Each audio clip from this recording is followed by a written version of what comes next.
Hey, what's up, friends? Wow. Sorry for the minute delay. 2 minutes. Boobs on 2 board. minutes. I'm Bob's on board. Bob's. Oh, you know what? I think. Yeah. I'm gonna adjust that camera real quick. I'm gonna fix this. It's gonna come down just a smidge, just a little skirt. Skirt.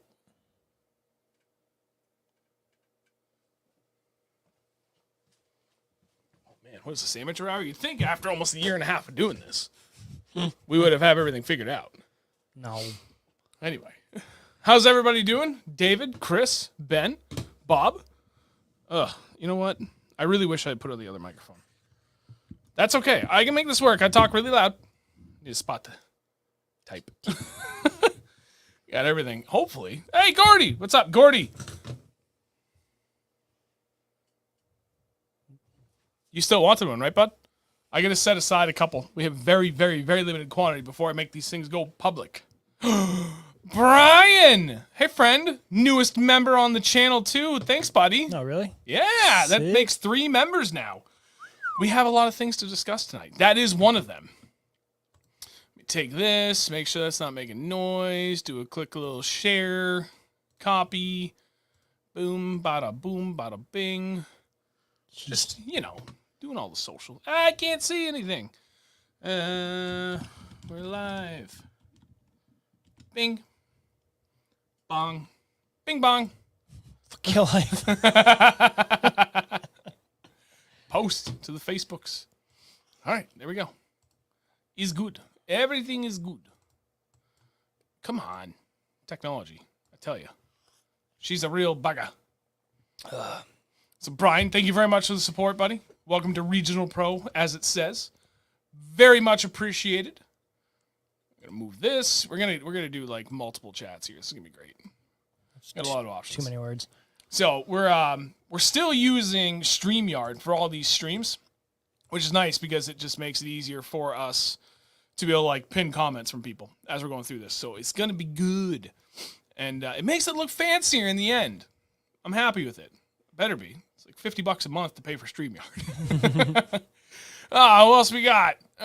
Jim, TV18, Gordy again, Donk Swampy, hey buddy, Ben, Chris, everybody's here. Alec, what's up? Sweatshirts are fire. Yeah. Hey, Ron, I've seen a lot of comments from you in the channel. I just have not had a chance to get to that. I've had a lot going on with the new job, which I will touch lightly upon shortly.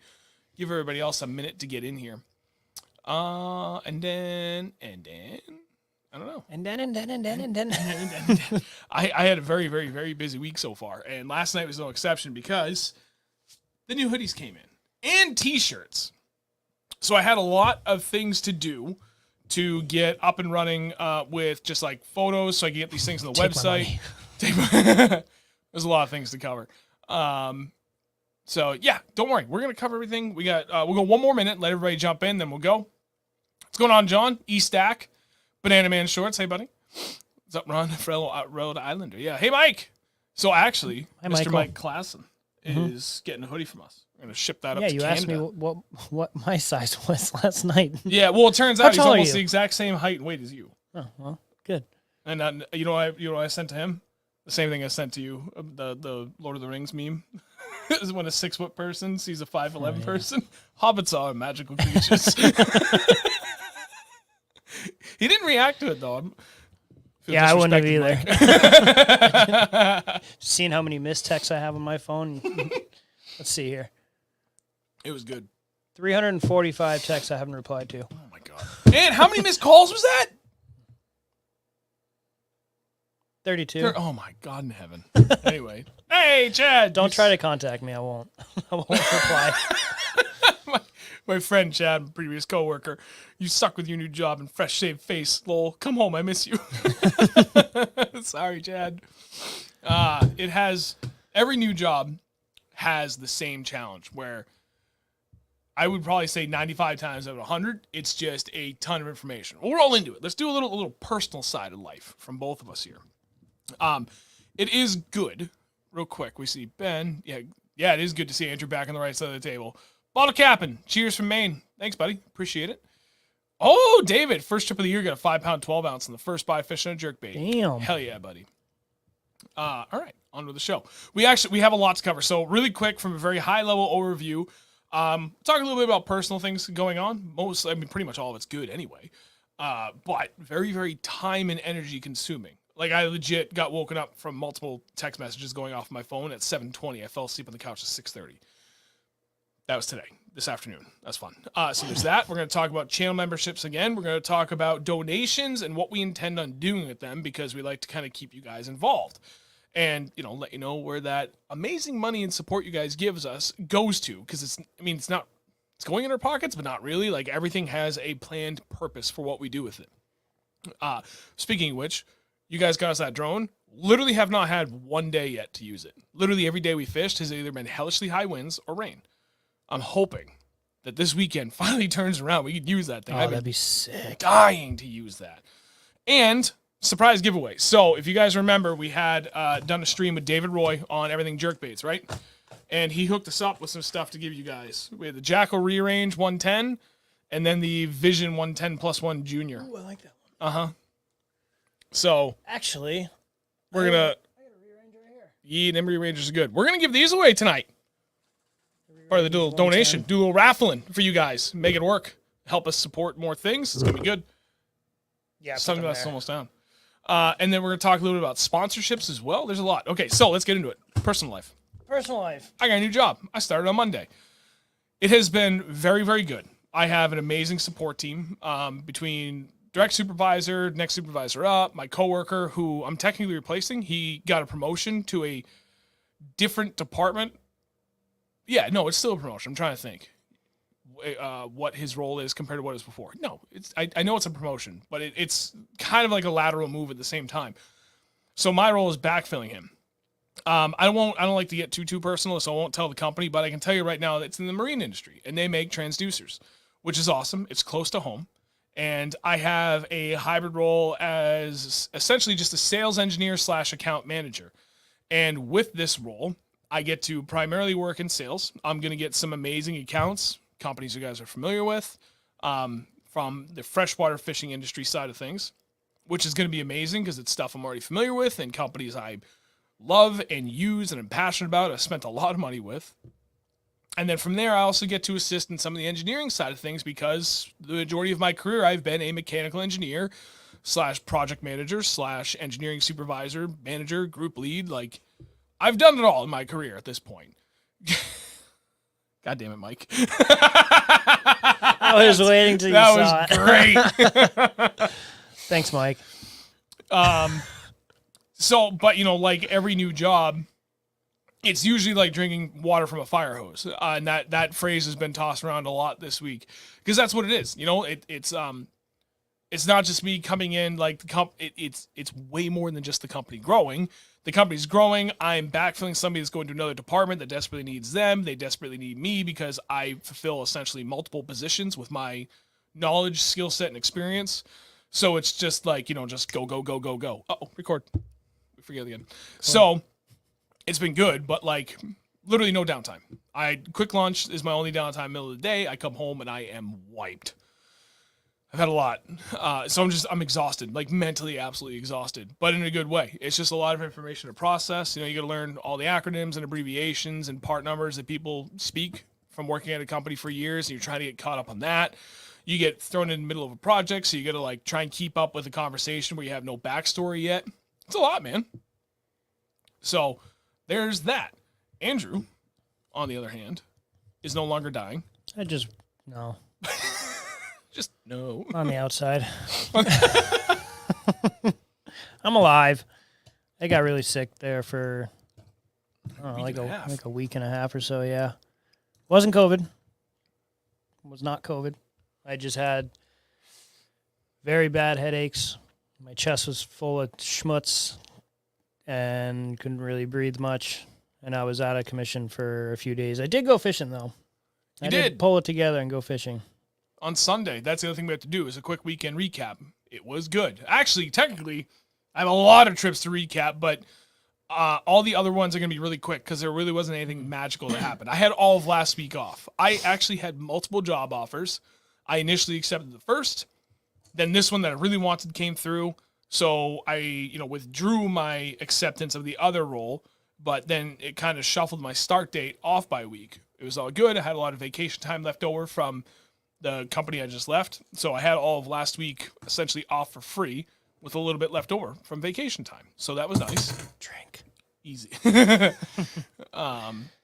yeah, we got to cover that. We ended up going local. That paid off big time so that he could sleep in and then drive out to meet me if he felt up to it, which he did. That was a good decision. Mm-hmm. Yeah, I was like, you know what? It could only get worse. Fuck it. It was worth the risk. It was. And actually that day, like with the snow and hail and rain, and it kind of just like made me like, body was like, fuck it, just get better. Yeah. You went through this. You'll be fine. Yeah, you turned the corner real fast, dude. Yeah. Within like 3 hours, I was like, oh man, let's go. Yeah.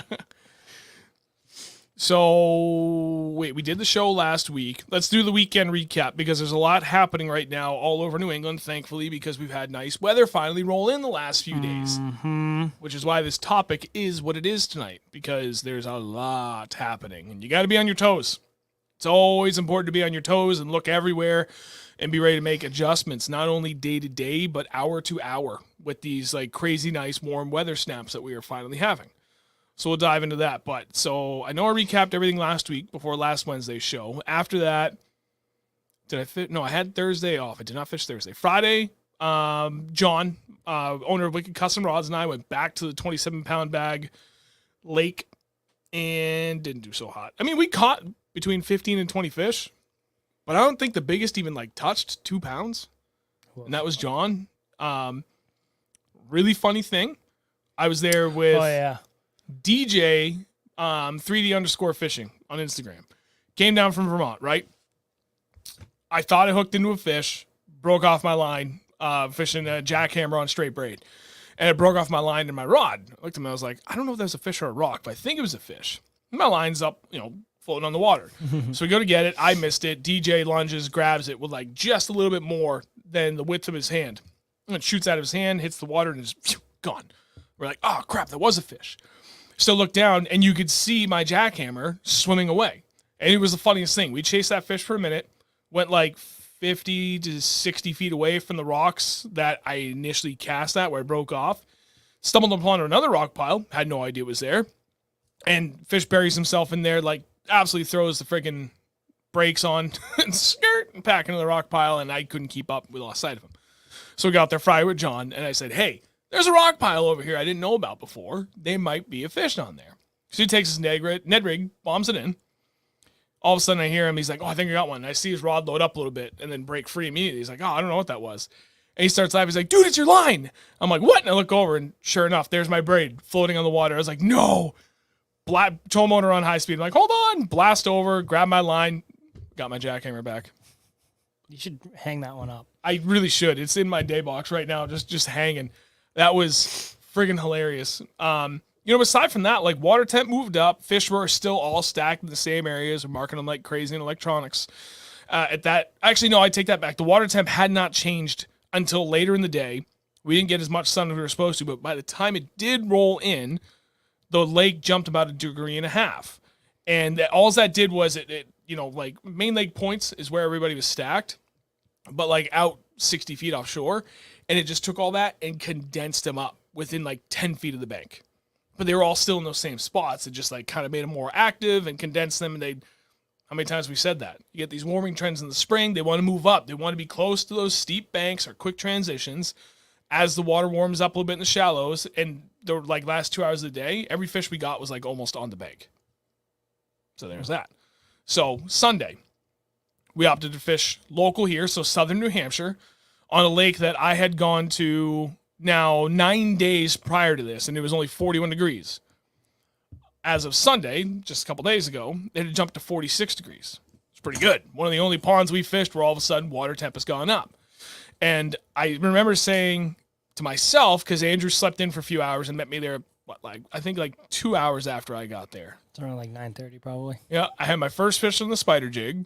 And then I got one of the jerkbait. But the way I was seeing the fish stacked up, it was a mistake I made Friday with John down in Mass. I was like, I should have been throwing a jerkbait all day. Probably would have smashed him. It's like, I left rods in the rod locker. I had 2 different jigs, a jackhammer and a jerkbait. Like, that's all I'm going to fish. If I can't get bit on that jig, I'm going to dedicate to the jerkbait. And I did it. I did it. Friends, family. He did it. Folks, newspapers. Now he can't bitch and moan about broadcasts. it. Now if he just doesn't catch him, he just Walter sucks. Cronkite. What the hell's that? Put the story of my life out. He's, I don't know, some big newscaster. Oh, cool. Okay. Sean stuck to a jerkbait all day and it paid off. Al Caprillion. Good evening. Good evening. So it was, we went to those high probability spots I always talked about. We've always talked about. And sure enough, all the fish were stacked like crazy. You'll see it because I recorded some footage of my screen with my phone for this video. And threw the jig. Confidence bait first, right? No bites. So picked up the jerk bait, bombed it out. And when we finally went to like the first spot, that steep bank up to the mega shallow lily pad area. Southern end? Yep. We're fishing that for like that jerk bait for 3 minutes. And all of a sudden just 5-10 second pause. And I felt a little dink. Just not much, but I felt my line load up. Reeled into it. And that was what? Like 2.5 maybe? Yeah, I'd say 2, 2.25, 2.5, yeah. That was the first one that we got the picture of with the bait still in his mouth. And then, so that was fish number 3. And over the course of like the next 2 hours, I caught 5 more. All in the jerkbait, same exact areas, steep banks up to mega shallow flats with a lot of vegetation, but outside the face of the drop-off. 5 to 10 second pauses with a 110, Vision 110, so 5 to 6 foot depth jerkbait. Again, 5 to 10 second pauses, light twitches. So a little tuk tuk. I wasn't hammering on it. I wasn't like barely kissing it, just a little tunk tunk. That was it. Super slack line. And on the end of that long pause, all of a sudden I just feel a little twitch, and I lean into him, had my fish. So it was good. And then from there, it was actually after I caught my first fish, I was like, yeah, dude, like finally jerkbait bite day. I think this is going to happen. He was like, you know where we should have gone, right? I'm like, no, where? And he's like, the spot down the street. I was like, oh. It's a spot where you're going to catch a million rats, but you might stumble into a 5+. There's enough of them in there that it's not that uncommon, but it's still kind of uncommon. Believe me, I've caught multiple. Yeah. 6.36 is your biggest out of there? 6.36, a 6.4, a 5.29, 5. It's not a big fish. 5 something. I don't remember. There was another 5 out of there. But yeah. Place says giants, but you have to work through literally a million rats. Like, would you catch 4 in a row? 4 casts, 4 fish, or 3? 3. I got 4 out of 5. 4 fish out of 5 casts. Yeah. All inside the first 3 minutes. We were fishing 5 minutes. I think we already had 8 fish on the boat. Yep. I had 5, he had 3. Just like that. And it was, did you have the first one or did I? No, I did. But you followed up like immediately after me, I think. Yeah. Like the cast after that you got. Yeah. Yeah. So kind of like a choke point in the lake. You get a couple of rock piles up against some nice shallow flat out in the back, like nice big spawn flat, and then like deeper main lake on the other side. Magical area because, again, it's one of those high probability areas. So we focused hard on, well, our intention was to focus hard on that. We didn't have to focus hard. It's a numbers lake. 9 times out of 10, it's going to be a numbers lake. And we were totally fine with that because we really haven't had many numbers days this year. What's it, like third cast? Throw jerkbaits, catch a shitload of things. Who cares? Yeah, and it's fun to do that every once in a while. So I think it was my second or third cast. I just felt like a violent twitch, lean into it, little squeaker. I was like, hell yeah, man, this is it. And then he immediately follows up another one. We're like, hey, yeah, this is a good decision. And we moved over a little bit, and there's like a point, and then it cups in real tight behind it to a nice steep bank, and it's kind of rocky, and then it mellows out the further down you go. Then there's this little pocket. Essentially is what it creates. They were just stacked. like cordwood in there. It was insane. 3 fish on 3 consecutive casts for me. Andrew catches another one in that window. And then he caught another one. My 4th cast, I didn't catch a fish. He catches another one. My 5th cast, I caught my 5th fish at that point. But 4 fish on 5 casts. And then it was just like that. We recycled 2 different points. I'd catch 2, he'd catch 1. He'd catch 3, I'd catch 2. It was back and forth. We were just like, all right, this is ridiculous. We caught 33 fish in 3 hours. Yeah. This is really what we ended up doing. And it was amazing. Between 2 different spots. And just jerkbaits, man. And it was those pauses. And here the water was actually a little bit warmer. It's 47.5.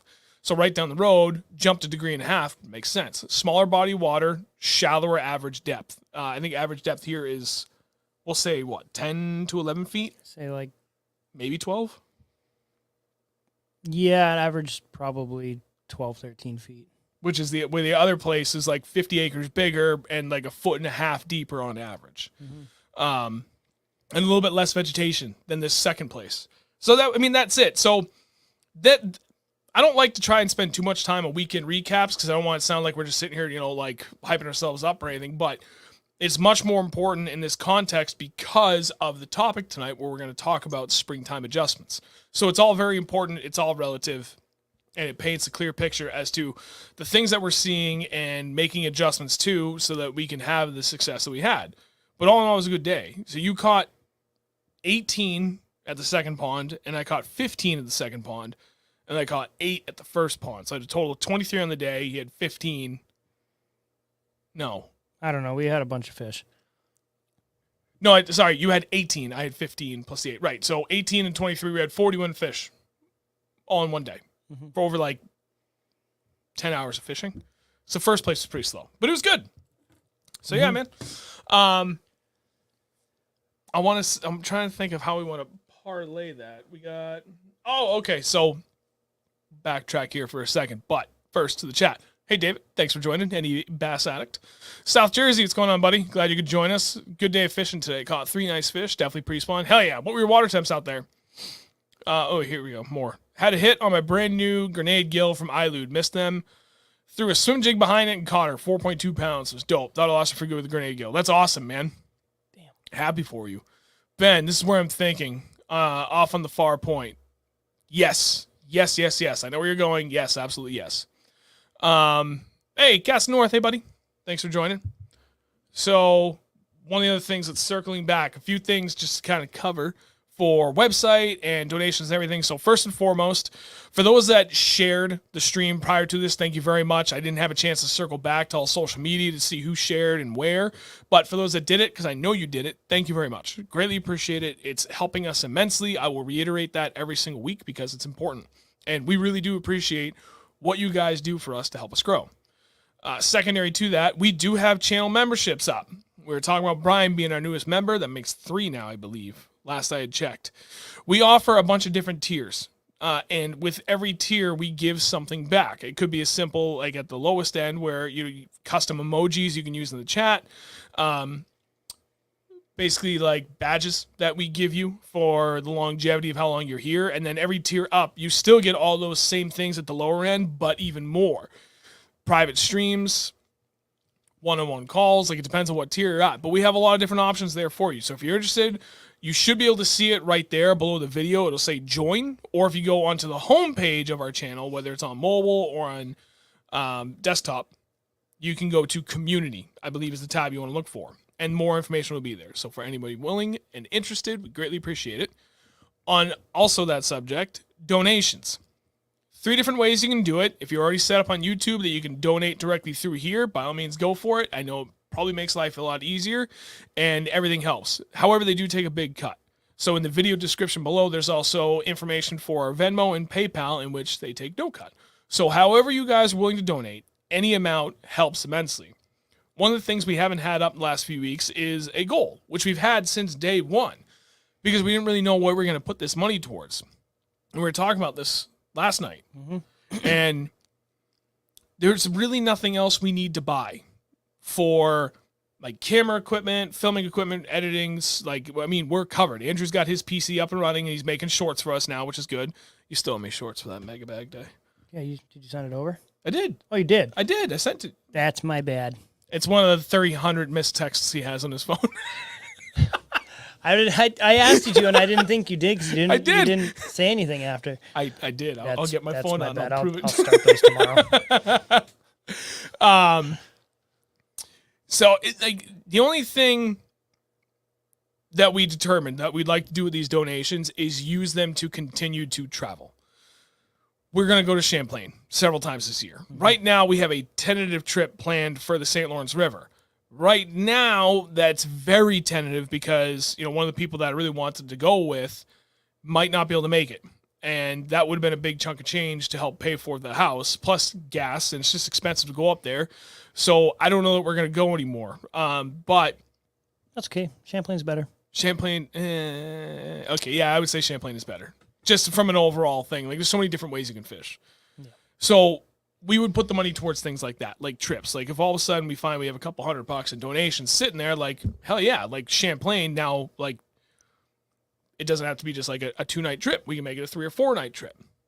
And then if we want to go up to the St. Lawrence River, if we want to go spend like a weekend up in Maine, if we want to go out to Lake Erie, you know, like that's, yeah, we can be able to take that money and be able to do more trips, in which of course we'll film, but it just gives us more opportunities to expand on our horizons and different experiences so that we can just continue to expand on our knowledge and fish different situations in different bodies of water with different forage bases, and then take and return and relay all that information back to you guys. So that is the plan with all the donation money. It's all just going to sit in any of these accounts and just load up.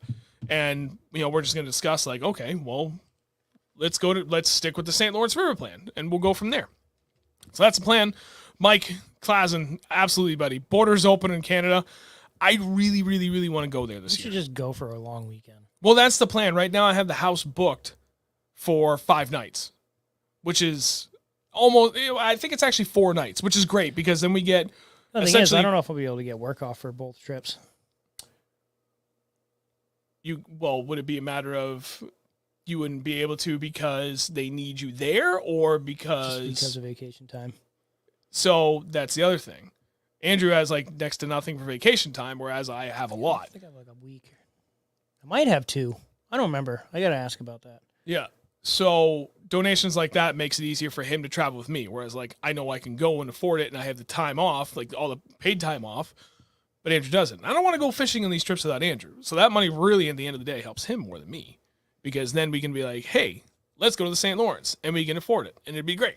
So that's what we're doing. Ronald, thank you very much for the $5 donation, buddy. Getting it started. Greatly appreciate it.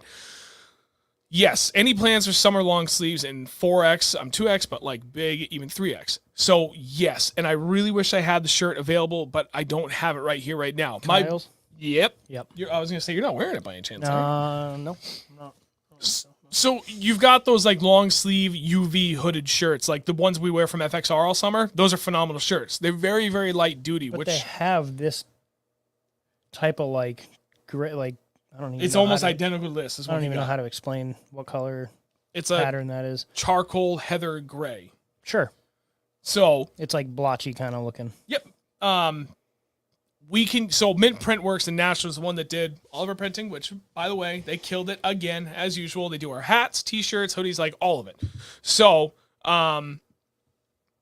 what we're going to do is those UV long sleeve hoodies, but they're not really thin like you would see from like the shirts we have from FXR, which I love, but my buddy got one from Mint Print Works. That's the same deal, but it's a little thicker. It's still moisture wicking. It's UV blocking, but it sits like a normal t-shirt would for as like the weight of it, for lack of a better way to put it.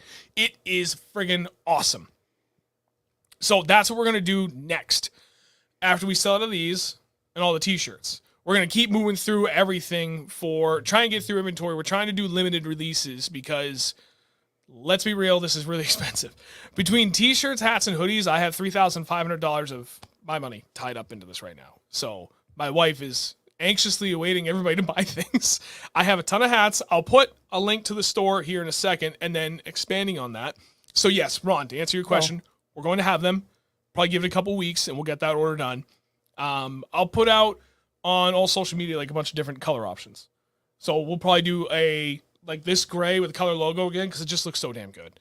We'll do a solid color with the solid white logo. Probably not black because black in the sun is no bueno. Probably do like a lighter. That like maroon color that you have, that's like if we did that just like Kyle's it's with like the white logo. It's like a lighter red. Yeah, dude, that would look real good. Yeah. That'd be dope. So we got a lot of things happening. Trying to think here. We really got to get on topic, but this is all really important because these things are happening. So I'm going to put these hoodies up in the next day or two. At this point, most likely Friday. Very limited quantity left on these. I had a lot of friends and family that wanted them too.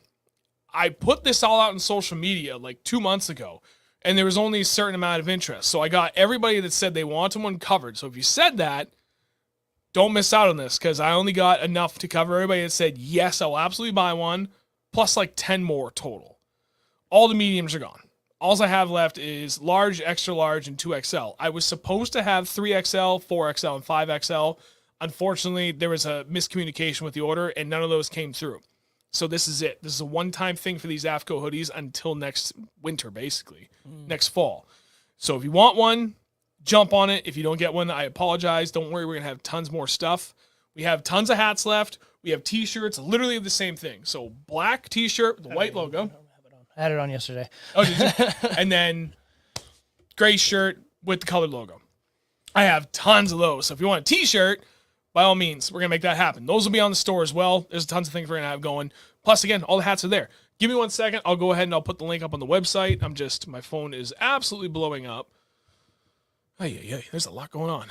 But real quick, back to the question. Chris said, take a trip to Maine. River Smallies in Maine are where it's at. Nothing like a 4 on a glide bait pulling on strong current. Yeah, see, like I would love to do that. That just sounds awesome. Right?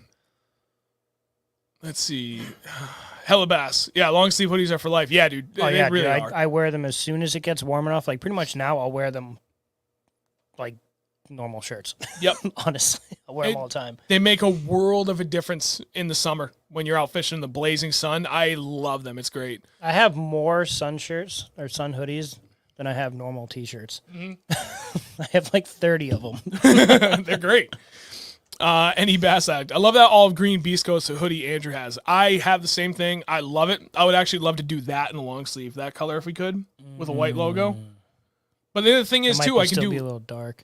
No, because the FXR one. Yeah, you've got one like that. Your it's the palm tree. The palm tree. And yeah. And the pineapples. Yeah. Jim. Yes, absolutely, and you're welcome. Carl, hey buddy. Grat. Oh yeah. Oh Grat, I sent you an email about your hat, by the way. Get back to me, please, so I can make sure I get the thing there. Yeah, Hella Bass and I have been friends on Facebook for ever. I think we still follow each other on Instagram too. Yeah, man. Star Trek thing. He's been around. Eons ago.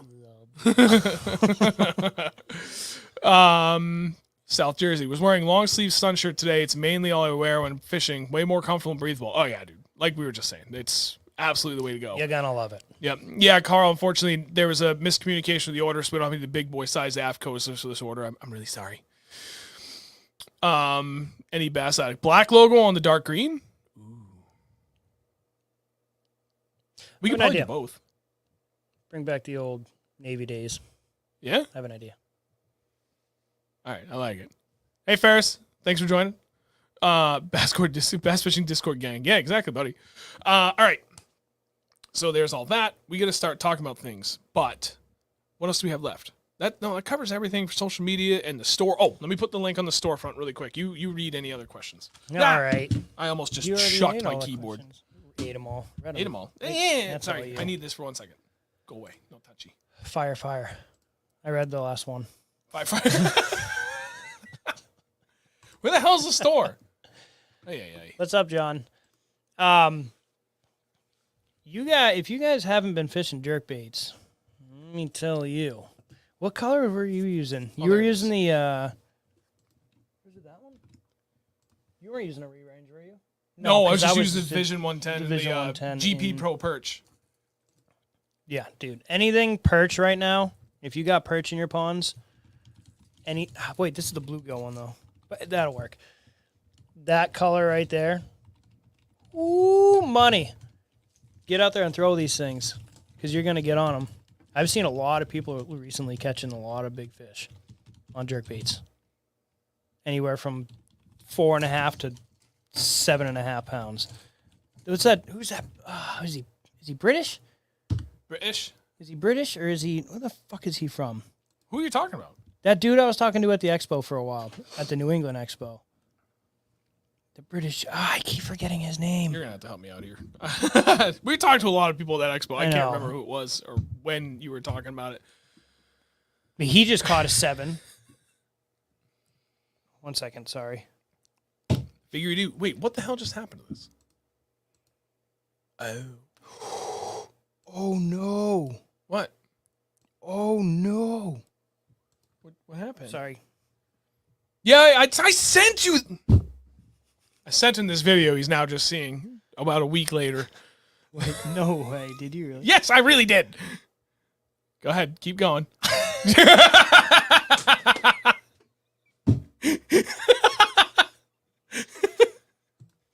It's okay. It's okay.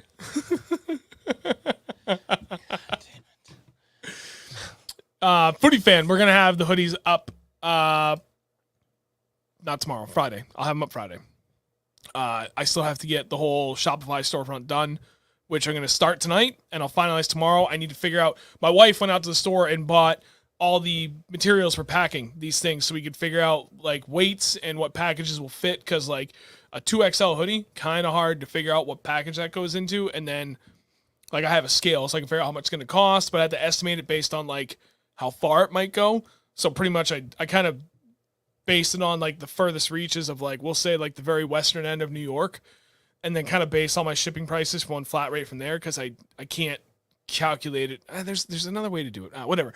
I'll have it all figured out the next day or two. For hoodies and t-shirts, I know when I'm going to pack them in. We got stuff. I really hope it's all going to fit. Friday, maybe Saturday. I'll add that little caveat. We'll make this work. Jesus. You got a 4.38 small and a jerkbait. There you go. New PB. Congratulations. Did you just catch a PB largie too on the chatterbait? Son of a bitch. Kid's on fire. Fire craw. I saw that catch, by the way. That was sick. There's a lot of messages. Sorry. What? Nothing. Okay. After he sends me one to me, he'll know the max price. Yeah. Mike is in Ontario, Canada. Yeah, it ain't cheap shipping anything there. The cheapest way I could figure out to ship a hoodie for him was $45. Really? Yeah. The shipping alone? For shipping alone. Boy, you love us, huh? Hey, John. That's awesome. 5.3 flipping a jig 3 hours ago. Hell yeah, I got your message. I just didn't have a chance. I think I was actually sleeping when you sent it. Sorry. Alec with his 4.38. Oh, my mom says she's going to help pack. Packaging awesome. Thank you. But he needs to do it. No. Can pick it up myself. It'll be in Milford this week. Oh, all right. We can probably make that work. Yeah, anything to Canada is like double the price. Yes, it is. Okay. Except it's $8.40. We haven't even talked about adjusting. So should we put these up now for a raffle? Yeah. And then as we're talking, then I can shut it down. We'll give what? 15 minutes? What time is it? 8:40? What if we say for the next 20 minutes? Till 9 o'clock. Should we save this for next week? Because I didn't even promote it yet. Well. Nah, we reward the people that are here. Yeah. Okay. Let's get this out of the way now so that you guys have something to also do in the meantime. So it's 8:40 till 9 o'clock. We're going to keep this open. How am I going to do this? The only problem is this takes forever. I could not figure out a way that we could have people like basically like submit donations or like buy raffle tickets to one location that I could then easily track. Unless I have everybody donate to one thing, but then that kind of limits things too. Like if I had everybody say donate, like do the $5 thing to Venmo, then it's 10 times easier instead of trying to track it across YouTube and Venmo and PayPal. Yeah, whatever. We shouldn't be figuring this out on the fly. This needs more time. All right, I'll do it next week then. You're just going to have to come back next week. Next week. We'll up the ante too. This was... honest, that was like a last minute thing. It was, and it was again. There's so many logistics trying to figure this out, and I want to try and make it as fair as I can and easier for both you guys and I. The last time I did this, I spent a half an hour just like arranging all the entries. So we'll get this figured out. I promise. John's in here. Hi, John. Oh, hey, John. He owns River House. Oh, no kidding. Hey, John. I love John. your freaking restaurant. By the way, we have to come in and get breakfast. Oh yes. And chit chat.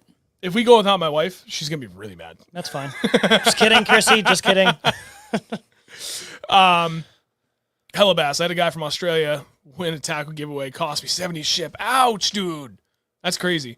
Grat, I ship from southern New Hampshire. So I'm almost on the Mass New Hampshire border, but like dead center.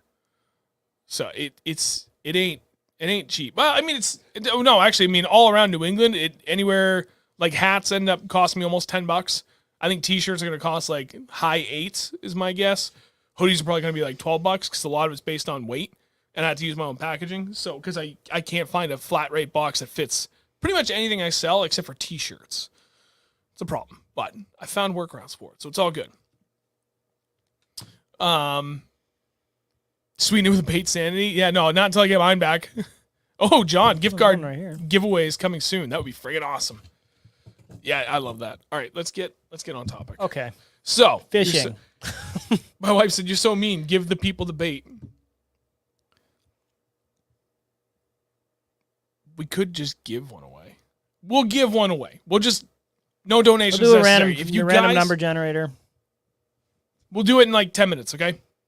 Because I want to get into the conversation. We'll give one away, and then the one next week, we'll figure out how to do the whole like buy the raffle ticket thing, so that continue to help support the channel and everything and make it work.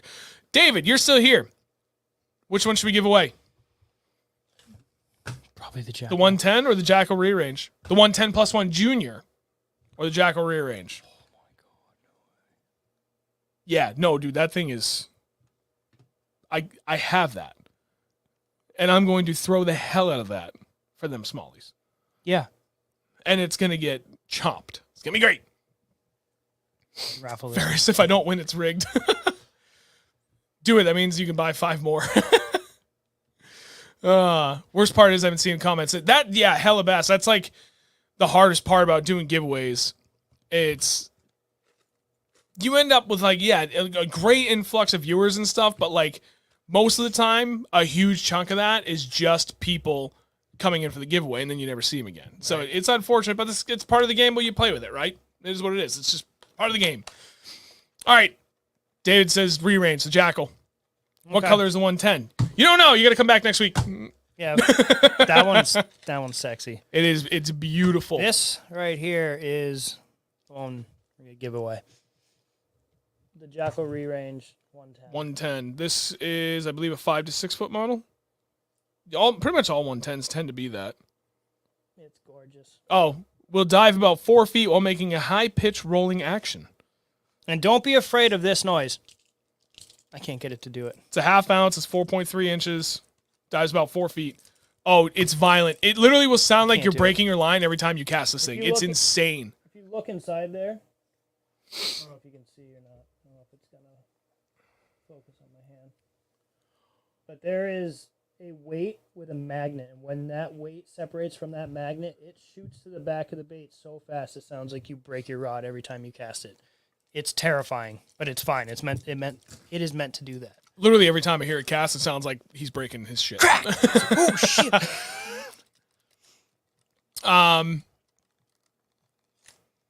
John, what color is 110? Again, you'll find out next week. Carl, great piece of advice.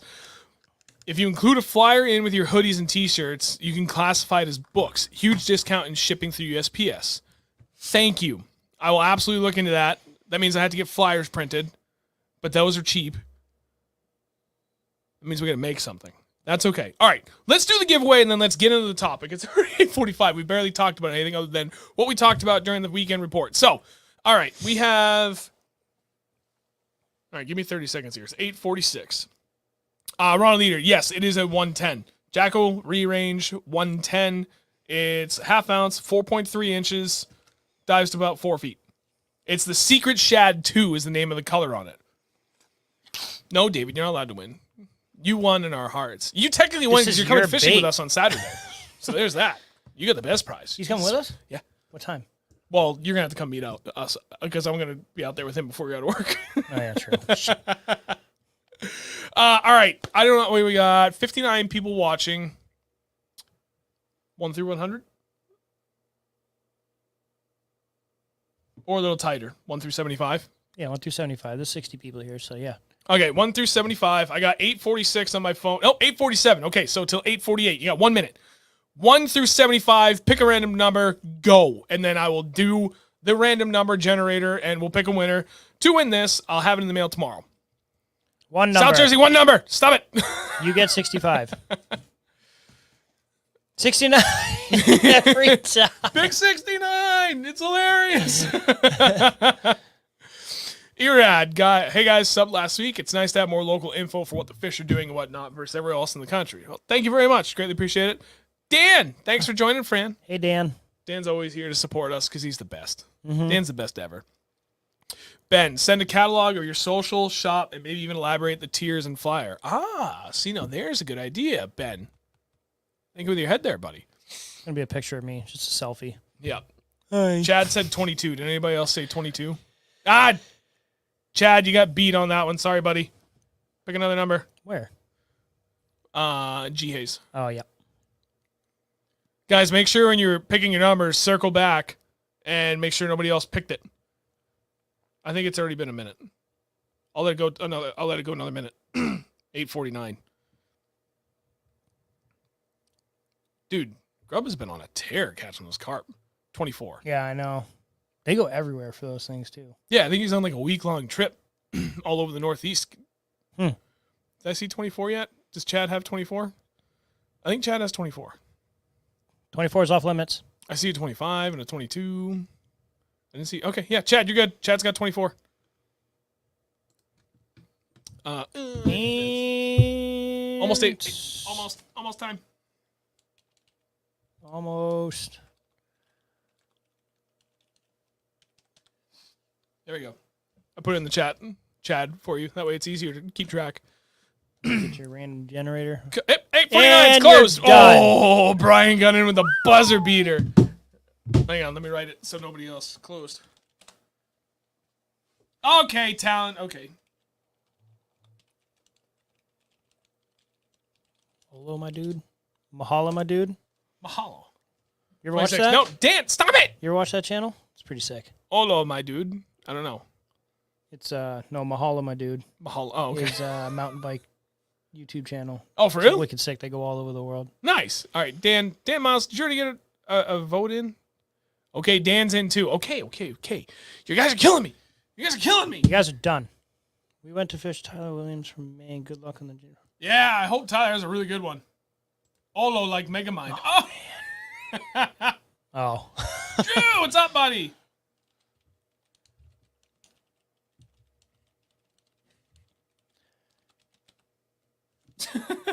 All right. Good luck, everybody. Let's get the random number generator. Phone. Come on. Random number generator. We said 1 through 75. Okay, so it's at 9. That's not the winner. I'm just going to show.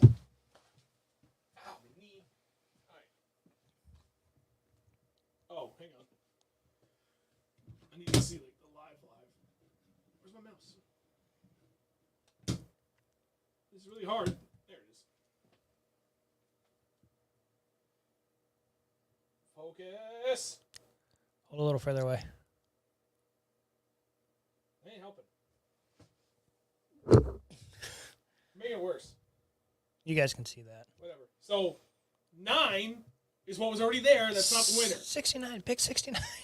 1 through 75. Generate. 23. 23. I swear to God, I saw 22, 24, and 25, but I didn't see 23. Where are we at?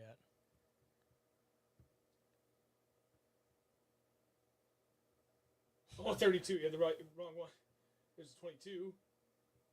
26. I don't think anybody picked 23. Real? Nobody picked 23.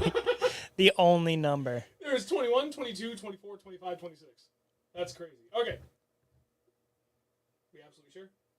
Yep, Dan Miles was the last one, right? Yes. Okay, so we'll start from right here and go up. All right. Still at 23. Generate. 2. What?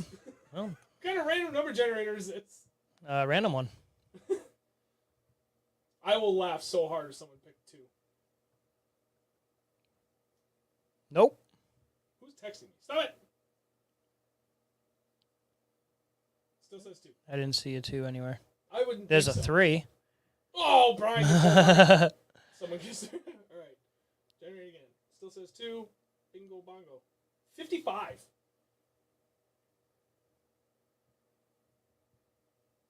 Maybe we need to make the cut. Oh my God, a 54 and a 53. No, we'll just go until somebody wins it. Yeah. That's it. No 55. You always gotta have a little wiggle room so people can have like plenty of options, without going too wide. One more. Come on. Still at 55. Generate 46. Someone has to have 46. Come on, 46. Right there, Lisa. Lisa. Wait. Make sure there's nobody else before her. Wait.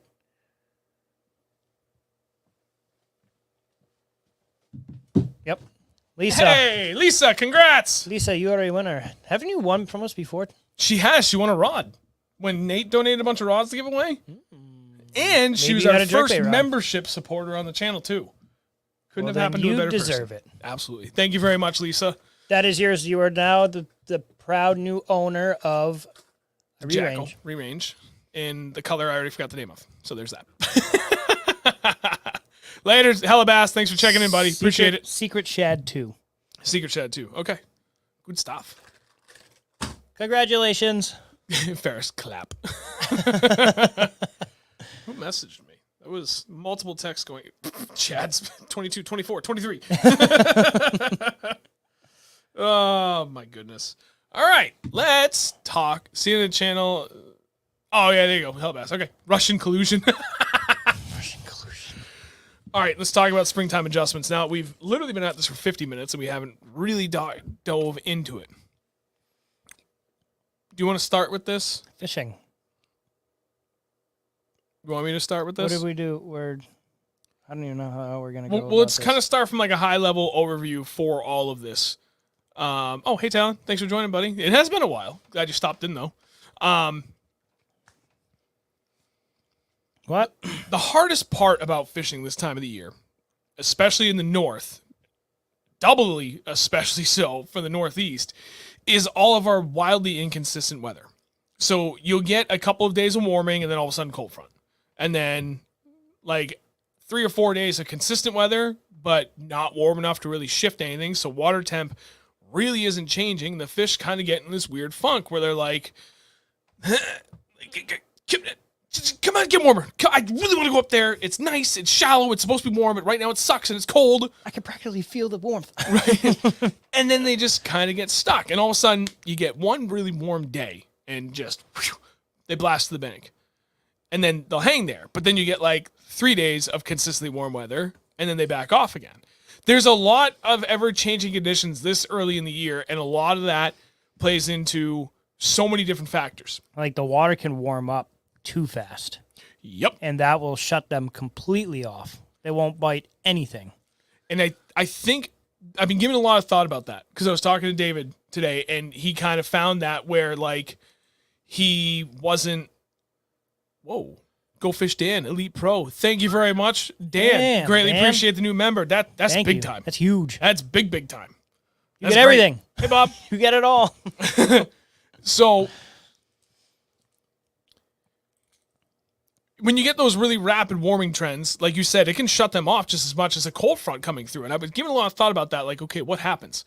I'm willing to bet that there is a really narrow window as that water temp is like coming up really fast, where all of a sudden they hit that happy zone. Yeah, they bite for a good like hour or two, and then they're They off. feast. And they're completely just shut off. Yeah, they gorge themselves in that narrow window, and then they're good. They ain't got no room left for anything else, guys. It's like just not gonna bite. It's like wake bait from like. It's like fishing a wake bait from like sunset till around 9 o'clock or 8:30, and then it shuts off till 10. Like 10. Done. Every time, like clockwork. Yeah. And it's exactly, you get that point where the sun is broken the horizon, and it's kind of light, but like it's fading fast, right? And all of a sudden you just rise. There's just fish going off everywhere, and they're fucking feasting for like an hour and a half, and then boom, someone flipped the switch, everybody just shuts down. And all these fish are like, good, just gorge myself on a bunch of like mayflies and black flies and minnows, and I'm good for a little bit. I'll come back in a couple hours. Let me just go chill, let this all digest, make some room. Yeah. And then they come back and they feast. How do you make adjustments based on all of these varying conditions? That's the hardest thing. Like, where the hell do you look? What do you do given different scenarios? We've covered this a lot in other previous streams, but from a very broad overview. So the whole goal tonight was to talk about this in much more specific conditions. One of the biggest things I've always said is your best bet this early in the year is... Jerkbait. No, not bait. Sorry, what are you talking about? Spots to fish. Areas to focus on. Right now? Yep. Flats and points. Bingo. Steep, rocky wind-blown banks. points. Wind-blown Points? Yes. Yep. Well, so, yes, you're absolutely right, 110% right. I was looking for the more generic answer first, and then that would be the more specific. But you're still absolutely right. Okay. Thanks. You're welcome. So you get to a point like, okay, the fish are coming out of wintering mode. They want to move up. They want to start feeding. But you really, really, really need to wait for the conditions to bring them to that point, those warming trends, to make them want to move in closer, get into the warmer water. They want to be just in that happier, warmer water. Now we are talking closer to 50 or above. But prior to that, they're still going to be closer to those wintering holes, but very, very close to those shallow feeding areas. Those are what I always have called those high probability, those areas with the highest probability of success. Mm-hmm. Steep rocky banks, points, like he said, especially wind-blown points, especially for wind, as the water temp gets warmer, like mid-40s and up, it's going to help a lot more than it does, say, when it's 40 to 45. Sometimes that wind can be your enemy just as much as it can be your friend. But 45 and up, and especially like 50, it is absolutely your friend, and you want to be fishing into the wind-blown banks. Mm-hmm.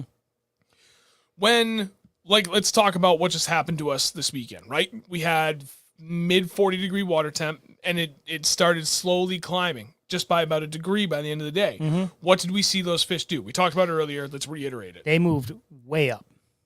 Way up. And I mean like feet from the bank, like feet from the shore. Probably within 10 feet of shore. I mean, it also, where we were fishing, I wouldn't even say shore, just feet from super shallow water, like inches of water.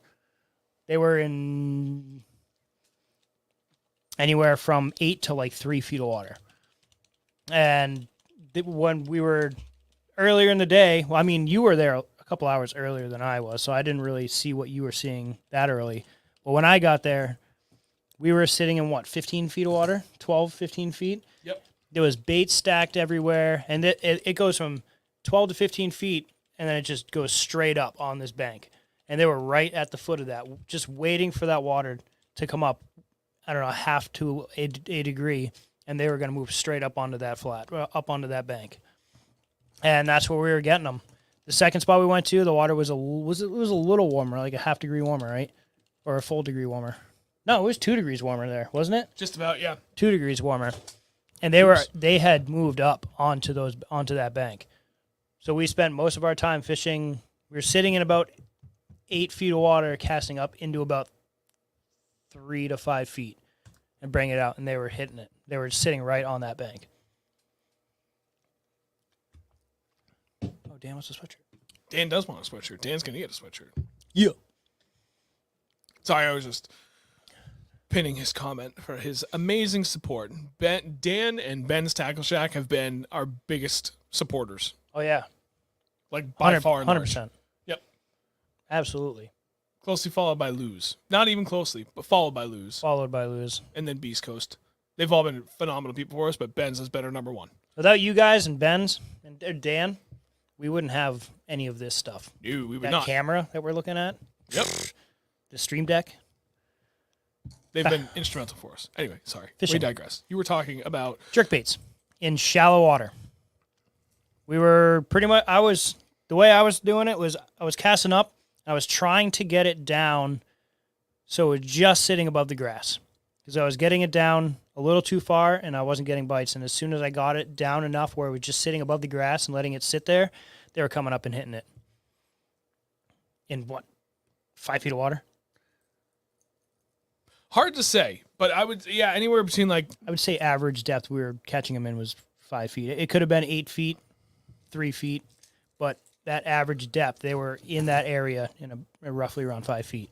Yep, I would agree with that. Sorry, I lost track of your conversation because I was reading the chat. I'm so sorry. Dan is the man. I'm so sorry. Dan is the man. Reiterate what you just said for me really quick. Fishing. Jerkbaits. Okay. So anyway. They were moving up. They moved up. Right. Because it was warm, 2 degrees warmer. They had pushed way up. This time of the year, that UV index starts to climb. And what little sunlight you get starts to have a much more dramatic impact than you would, say, a month ago. So it doesn't take much sunshine to make a big change to what the fish can feel up in shallower water. And that's where all of a sudden you see that like hard, rapid push back towards the bank or even up on top of the bank. So that's something to keep in mind when making your springtime adjustments. You're out there, you're looking at your graph, like I found Sunday morning. First thing in the morning, 7:30, we actually had a frost overnight, Saturday into Sunday. It got down to 31. So it was a very, very light frost, but a frost nonetheless. So I knew that was going to probably pull the fish back, and sure enough, that's what we found. Go out there, go to high probability areas, mainland points, not offshore. Never offshore this time of the year. 99 times out of 100, not offshore. I'm going to the mainland points. Move up, and sure enough, anywhere from right on the face of that steep bank, but like at the bottom of the steep bank, out to like 40, 50, 60 feet, just bait fish and bass everywhere. Mm-hmm. And then by like late morning, they scooched in about 20 feet. And they weren't really moving up the bank yet, but they started to condense.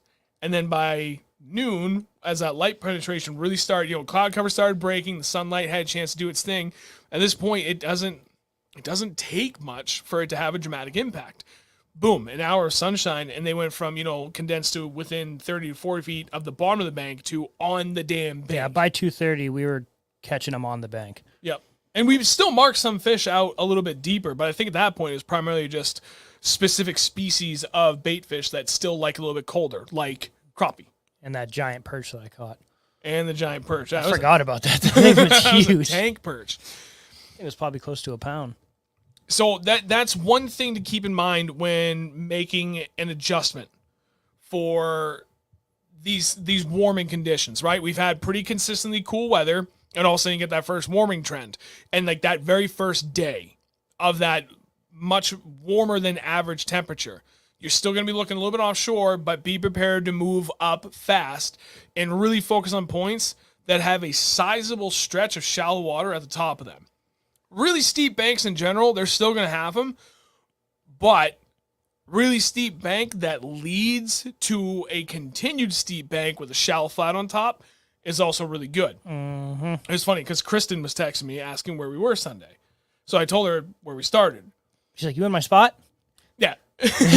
So, and I sent her, I took a screenshot of Google Maps and I lined up some spots, and I was looking at it, I was like, that's why those spots are good. You get this particular body of water has a really long, steep, rocky stretch of shoreline.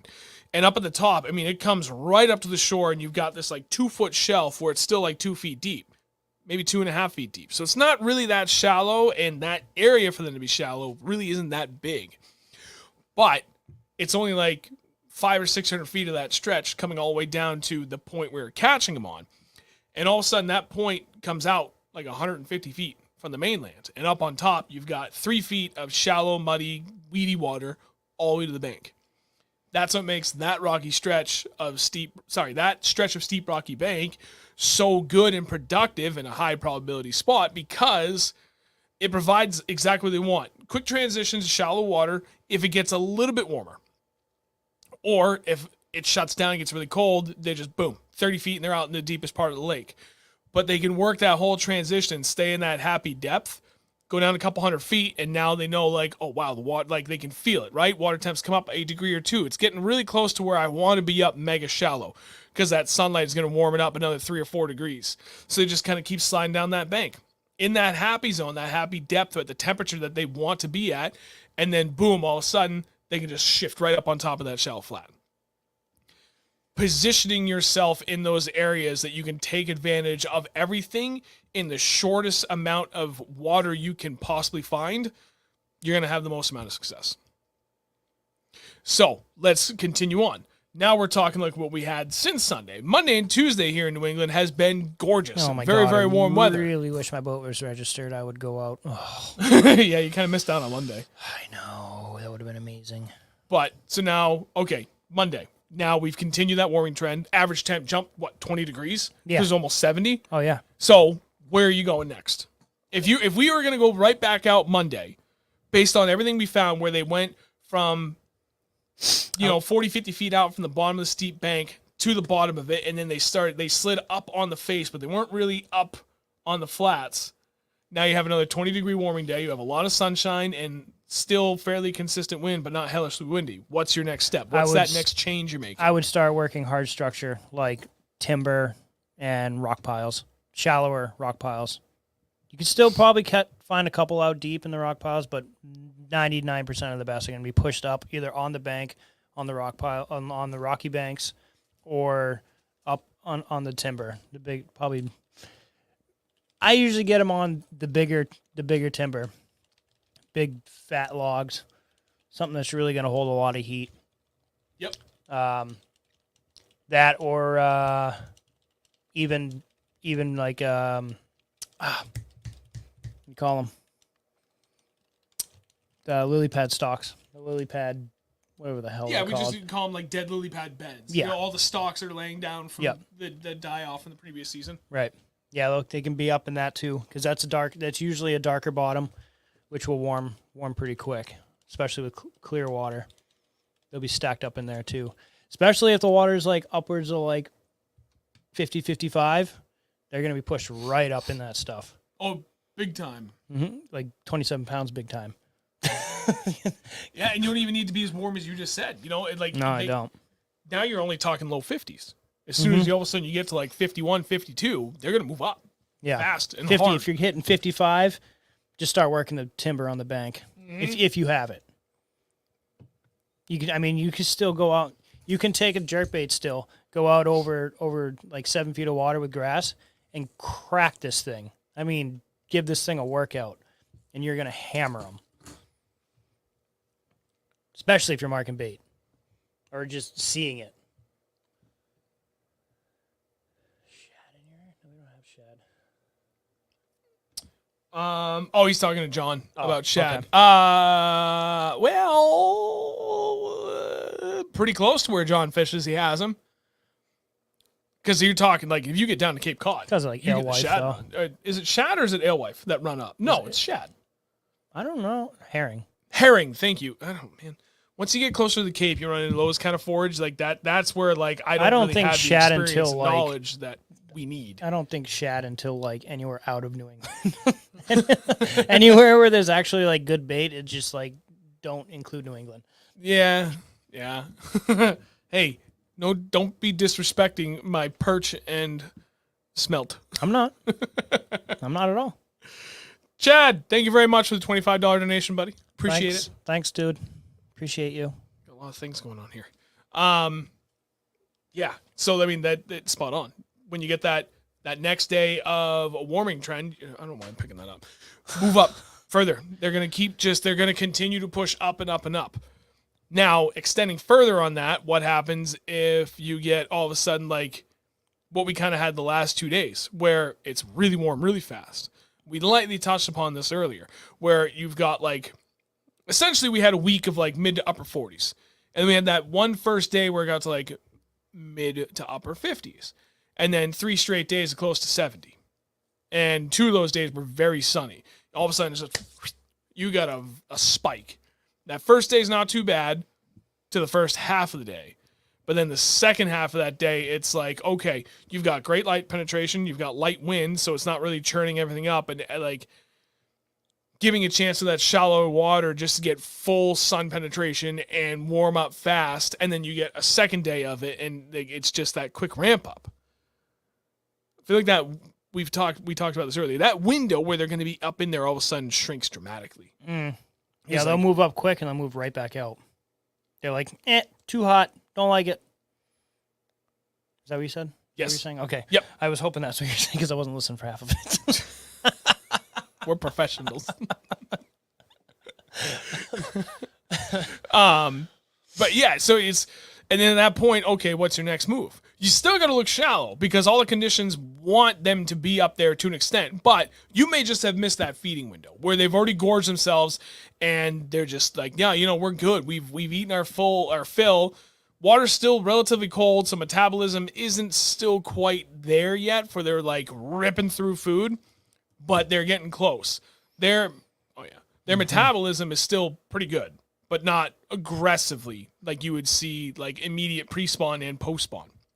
where they're just ripping through energy. So you're still going to have a relatively narrow feeding window. If they're not way up shallow again, because you have that rapid warming, where'd they go? Just come right back down the bank. They're not going to make these crazy shifts this time of the year. It's going to be dramatic in that they could be in 15 feet like in the morning and then 6 inches in the afternoon, but that spot is within 30 feet between the 15 foot and the 6 inches of water. So you may have to back way up off the edge, especially even with a little bit of cool front. Like I think tomorrow we're supposed to get cooler weather again with rain. So it's going to pull them back out a little bit, but they're not going to shift that far. So you have to be able to have presentations with these changing conditions, whether they're out off the bank and they move up, like, well, we'll say they've moved out over kind of open water, but adjacent to steeper banks, and then they moved way up shallow, they're up in mega shallow flat, and they move back out again. You have to have a variety of baits that can really kind of go over that. The beautiful thing about a jerkbait is you can fish it a number of different ways. As we were finding on Sunday, you needed a slight pause. So you can work it kind of erratically, and then it'll hang there in front of their faces so they can take their time, to inspect and eat. You got their attention through working it fast or working it, just through the twitch, but then it'll hang there and they can take their time to get up there. And as the water warms up, you can still throw this. You can just throw it a lot faster. Now you work like 5 to 10 jerks, 2-second pause, repeat, and just you're kind of almost burning that thing back to the boat. And it'll give them time to go after it. Then, and the plus side too with the jerkbait is you can almost just cast it up on the bank, and as you're twitching it down, you're almost following the contour of the bank, or cast parallel to it and keep it almost scraping the bank if they're kind of moving up a little bit. Or if they move back out, they're still going to want to be in that like 5 to 8 foot depth range, and you're just going to be working this jerkbait over the top of their head. They're going to come back up and get it. If I'm working a bank, I usually like to hit it diagonally. Yep. So you're coming down at you get more of, the attention of more fish down the bank. Right, and you eventually you have a good amount of time working that bank through multiple potential strike zone depths. Right. So you're not just busting straight through one and be like, oh, well, there's no fish there. Right. Well, you missed them. Yep. At like that 60-degree angle to the bank, so a jerkbait, you're going to have it down to pretty much like 3 feet immediately, and it might max out at 6 feet, depending upon what model you're throwing. You're going to have it in that 3 foot, well, it depends on the steepness of the bank, right? But you know what I mean? Like if they're feeding in, we'll say like a 4 to 6 foot window or depth, you're going to have that bait coming through there quite a long time, coming through at a 60-degree angle. And then same deal, if they're down like 6 to 8 feet, still, you're coming through that window for an extended period of time. So depending on how long it took you from that cast to work it out, you'll be able to figure it out. Like if they're hitting it every time, like after just like barely bringing it down to depth, okay, now you can move like up a little bit and fish more parallel to the bank, where they are. Same deal. Like if all of a sudden they're not hitting it until like they're almost at the boat, you're going to move way out. And you might still need to bring it from the shore out, but if they're out deeper, there's still going to be a really long window where they're out deeper. Starting at that kind of sharp angle, like Andrew said, makes it easier to figure out what depth they want to be eating these baits. It just keeps your bait in the strike zone longer. Yep.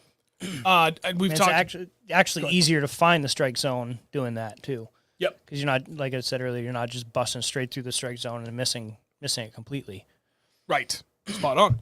With another bait for like helping to kind of search that, depending upon if they're moving up or down the bank before they get on the bank. Lipless crankbait, chatterbaits, or bladed jig, depending on what you're talking about. Square bills. Glide. Square bills at like 50 degrees that's when I know a lot of people will start throwing them earlier than that, but I will start throwing them at 50 degrees because they're just a faster moving bait that you can knock off the rocks and really get their attention when they're really feasting. Right. Yep. Wholeheartedly agree with that. Adding in pauses though. Let that thing kind of come up and then go again because they'll 9 times out of 10 they'll either smack it while it's deflecting off a rock or a branch or something, or on the pause. Yep, spot on. So those are like a lot of your good like baits and different approaches to take when they're kind of working the bank. You get back up on top of the bank, depending on what they're doing. Chatterbait's still great. Lipless is still great. You can work a little bit faster. Short pauses, but definitely working a pause still with a lipless. Jigs. Obviously, are always good. It doesn't matter where they are, but now you can maybe work something a little bit different, like the Beast Coast Little Magnum, where it's kind of like that finesse punching. So if they're up in timber and there's a lot of vegetation around, great jig for it. An archy style or a swim jig style jig is always great. 3/8 ounce is what I really like this early in the year, regardless of where they are. Yeah, it gives them time to see it and chase it down, because Yep. they will chase it down now. They're Yep. not just going to watch you go by and be like, no, too cold. Right. Fuck that. Later in the year, I would like the heavier jigs because I want to stay on the bottom. Earlier in the year, lighter jigs because, like Andrew said, it gives it a longer fall rate, so it gives them a chance to see it, track it, and go after it and get it. And then for like sizes, like traditional jigs, skirted jigs are fine. Again, if you want to throw that spider jig where it's that twin-tailed hula grub on like a little 3/8 ounce football jig or a ball jig, like these are great. Beast Coast Hustler, little finesse hybrid jig and a 1/4 ounce. These are great too. You can throw a little finesse crawl on that or a little tiny swim bait. Like either way, like this thing is great because it's kind of like an archy head in the sense that you can fish this in rocks or vegetation or wood. It doesn't matter. This thing does it all. This is literally one of the most versatile jigs I've ever fished. Mhm. It is a phenomenal friggin' bait. This time of year, personally, I prefer Gordy's jigs.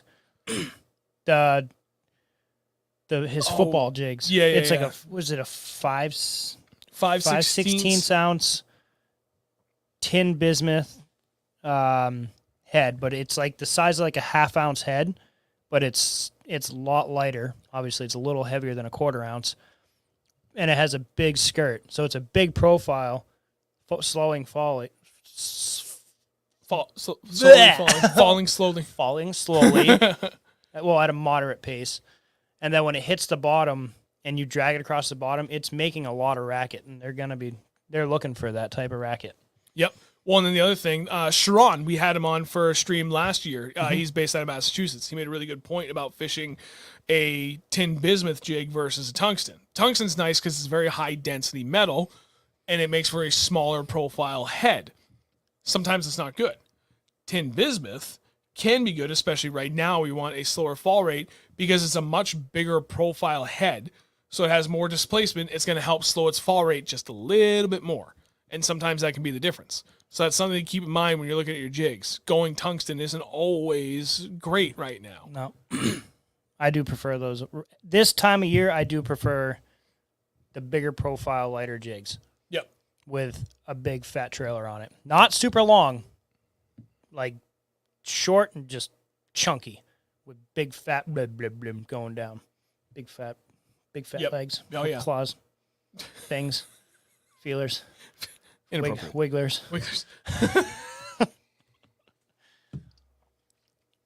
Go on caffeine. Okay. So Go caffeine. those are the big things. Okay, so now that covers a lot of it, especially what you're going to find this time of the year, where you've got the quick warming trends or the steady warming trends. All of a sudden, really rapid warming trends. Cold front comes back in. Really, at the end of the day, it all still comes down to the same, where you still want to work those high probability areas where you have some of the deepest and shallowest water, but extensive amounts of it in a very short area. If you can find areas like that, and then secondary to that, start marking a lot of fish, you will be good. If I can do this, let me give you an idea as to what I'm talking about when I say like marking fish. Was it? I'm going to try and show you my phone. This was Sunday morning. Oh, yeah. This is going to be kind of weird, but whatever.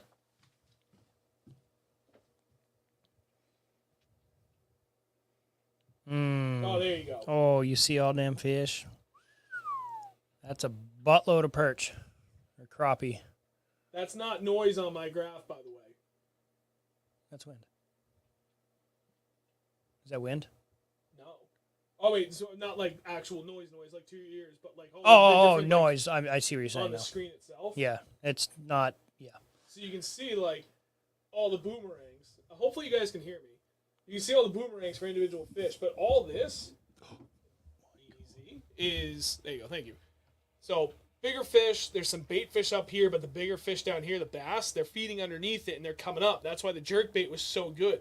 All the rest of this... See, you can see a bass coming up from the bottom right there. Yep, is still some particulate, but it's not noise in my graph. I don't have the sensitivity turned too high because when I moved off the bank, literally all of that disappears. That's still just bait fish, some particulate floating through the water, and then that's all fish. Like Andrew said, like right there. Oh man, I lost it. There it is. That was a fish coming up. I lost it. Oh, because it went back to the beginning of the video. But yeah, so that's what we're talking about when we're going out there and looking at that. Right there. There it is. Boom. He came up. But that's a bass, I would bet. That's probably a bass. That might be a perch, but that's a pretty good sized boomerang. That's a bass. That's what we're talking about. That's heavy. That's 8 pounds. Yeah, those stands are no joke. That is what we're talking about. When we're going out and looking at these high probability areas, are there even fish? You don't need fancy electronics to confirm what it is you're looking at when you're out there. If you can find an area like that where they're stacked, you're good, man. And then the plus side, too, is you've pulled up on a point. It might not have much, but it's kind of got the most important thing, right? Like nice steep-ish transition at the very least. Deep water behind you, a decent amount of shallow water up in front of you so they can just, whichever way they're going with the water, with the wind, in 150 feet, they can be at the deepest and the shallowest. If you're not marking fish on that, then you have to take in consideration what happened the last few days for weather. Was the wind blowing like all hell from that shore out? Go to the opposite side of the lake. Because there's a good chance everything just got pushed way over there.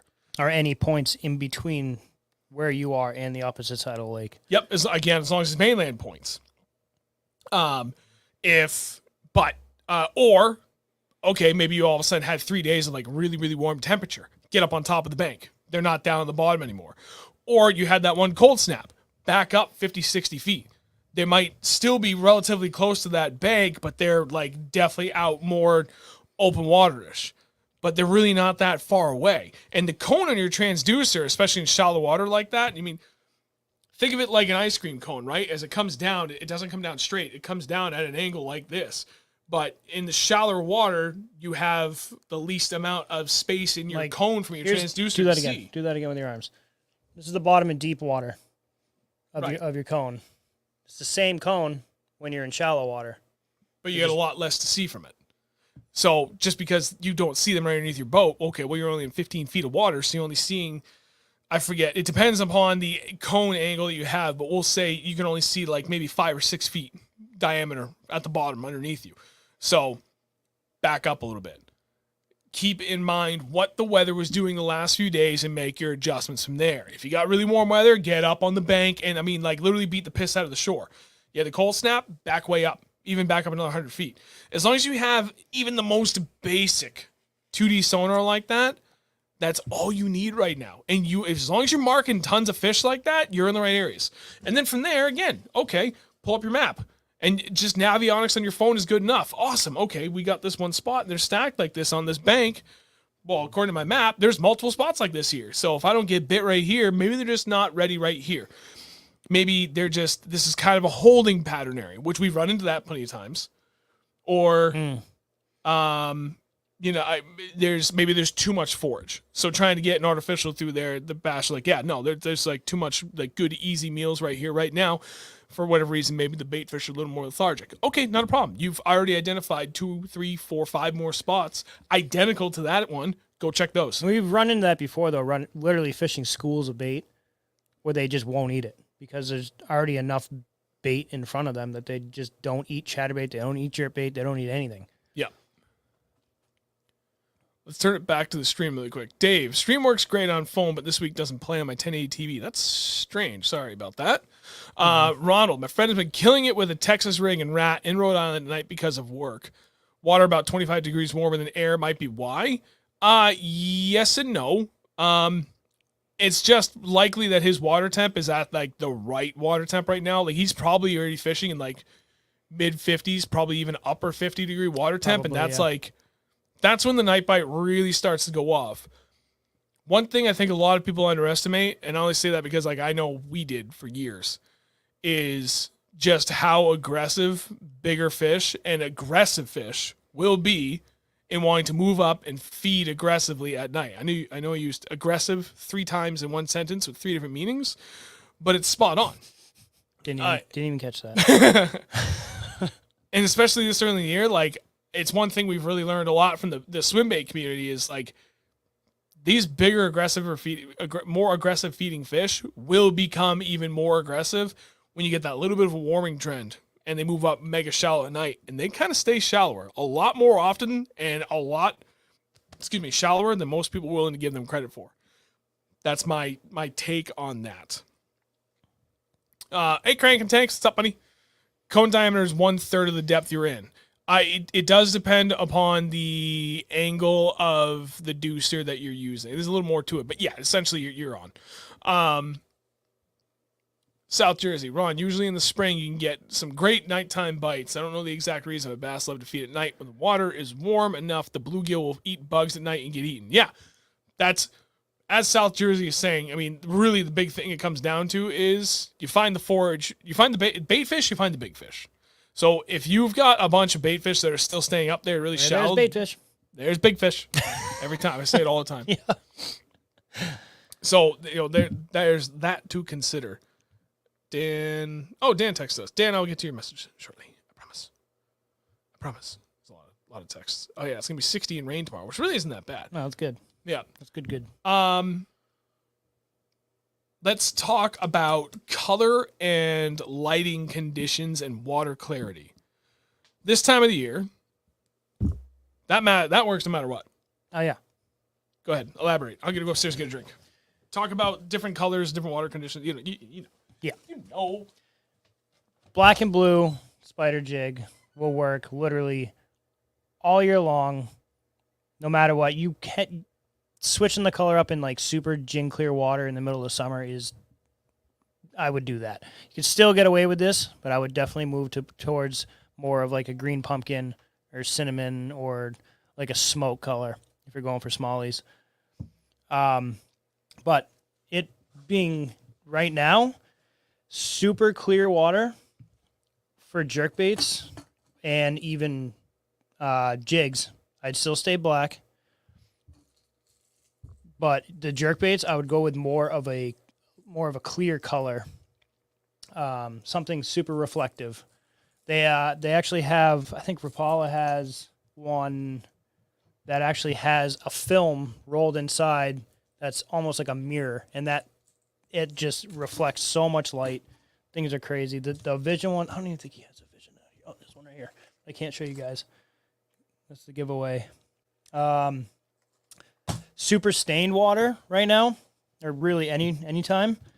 I would use, for jerkbaits, I would use something super flashy, like super bright color. I mean, Fire Craw will get it done. Something like what I was using this past weekend. I was using a Vision 110, but it was gold. Like the whole thing was gold. So super flashy, super bright, something that those fish will be absolutely attracted to no matter what color the water is, either murky or clear. What do we got here? Super stained water, clear water. What were you throwing super stained water for jerkbaits? Hey. GP Pro first. Okay, I kind of want one of those. You said no. Nah, I won't take one. I said I'll make you one. Nah, I won't take one. But super clear water. Kids are going to sleep, so because I said, remember that Rapala I had that had the film inside? Yeah, dude, that thing was like a translucent, but then it had like a ridiculously reflective foil inside. That thing flashed like crazy. Super clear water. Anything that has almost like a mirror effect, and super clear water works really well for jerkbaits. Jigs, like I just said before, I would still stick with black and blue, or even a dark, like a real dark green pumpkin. You used something different though this weekend. I did, and actually, I want to pin this because it's something that we kind of alluded to, but we didn't specifically say. And when it comes to timber and laydowns, I want to jump back to that. We'll come back to that in 1 second. Holy crap, Cam! Shakes are finally gone. Just caught 75 plus smallies in about 3 hours. Hell yeah, buddy. Okay, that's amazing. I was throwing the Stealth Craw from Beast Coast, and what I really like about that color is it's got a little bit of black and brown in it. So even though it's kind of a more natural presentation, a little bit lighter than I would typically throw, it's got enough black and brown in it that it looks mottled. You know, it's a darker presentation, and I'll throw that with a very dark green pumpkin, and sometimes even play around with it and throw a black trailer on that too. So there's a little bit of contrast between trailer and jig. If I throw a black trailer, or if I have a really dark green pumpkin, it kind of matches everything. And even though it's not as dark as black and blue, it's not as bright as just like a regular green pumpkin, you know, where it's almost on the watermelon side of green. So that's another color I've been having a lot more success with this year. Beast Coast has absolutely killed it with all their color schemes. If you're not fishing them, then shame on you. Yeah, seriously. So let's come back to this for once. So clear water. Yes. Sorry. For hard baits, I would use something almost more translucent, but really flashy, or just a solid, almost mirrored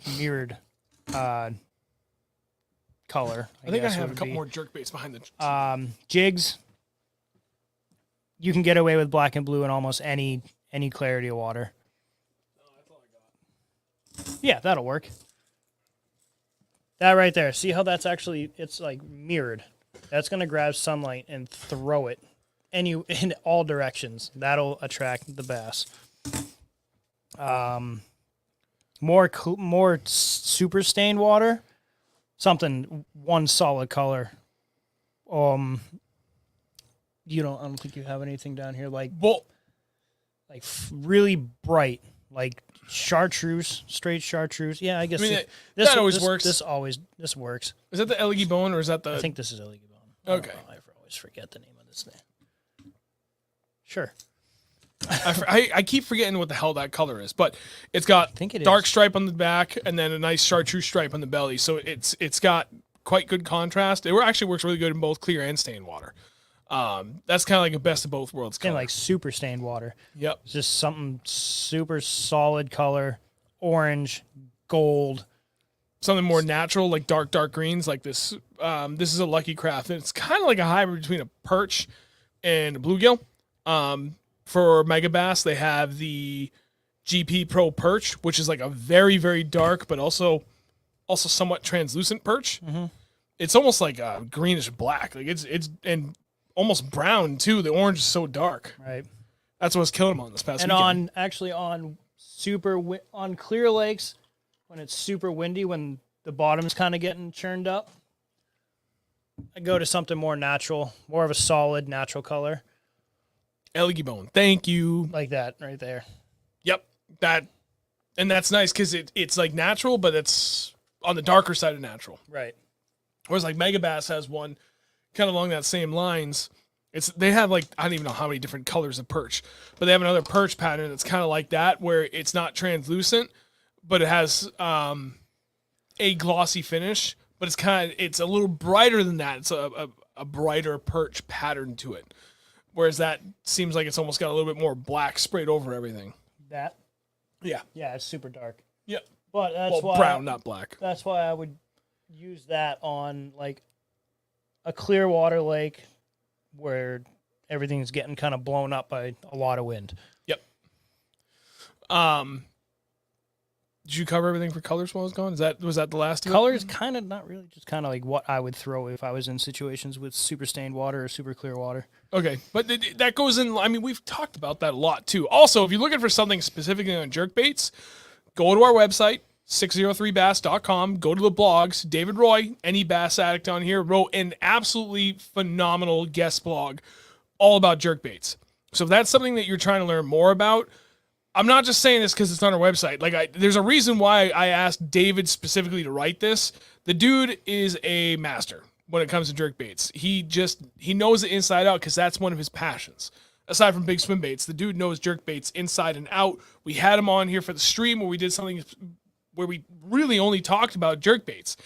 If you want to learn more about it, absolutely go to the website.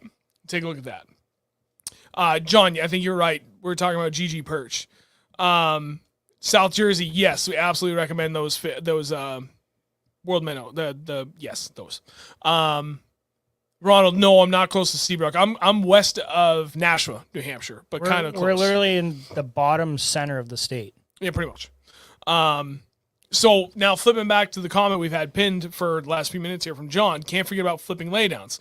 One of the things that, okay, we're talking about beating the bank, right? This is another transition to make, especially right now where we've had this rapid warm up.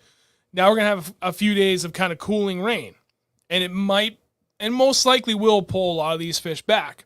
When you get that first warming day, nice sun breaks out after a few days of cloud cover, check timber. Wood absorbs heat extremely fast. It warms up very fast. It warms up the water around it very fast. The bait fish move up, the bass move up, and they hunker down right against it. And you'd be surprised how cold water can be when that first really warm sunny day hits. All of a sudden, we've literally been out on days when the water was 43, 44 and caught tanks underneath trees. Remember that day last year we went down to the Cape and then we came back up and fished the Nashua River?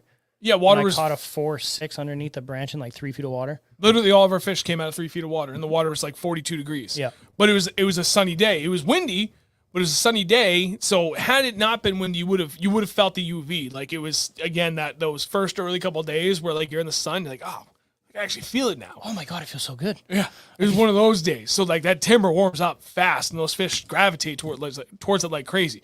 So keep that in mind. Keep your damn chatterbaits away from it. I don't know, those damn things just hook wood like it's their damn job. Jigs, maybe a Texas rig. I personally am not a fan of it. I won't say no. I know it works for other people. Tokyo rig, spinner baits, absolutely. You might be able to get away with some other finesse presentations. The Beast Coast Hustler jig will absolutely work around timber. Is it the best thing? No, but it works. You can go with like heavier duty things like the Beast Coast Battle Flip jig, things like that. Swim jigs, flipping jigs, like anything that's good for getting around timber and what's usually underneath it in most cases, for especially like your typical New England kettle ponds, is vegetation.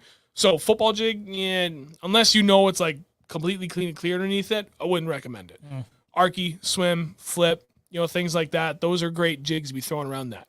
When you get that first, again, reiterating this, the warming trend, after a little bit of cool down or that initial, for guys that are up north that are still facing ice, if you know of some really good ponds that are relatively shallow, have a ton of timber, and especially like on the northern half of the lake where it's going to get the most sun, those should be your focal points when you get that first really nice, warm, sunny day, because they're going to gravitate towards that timber really fast.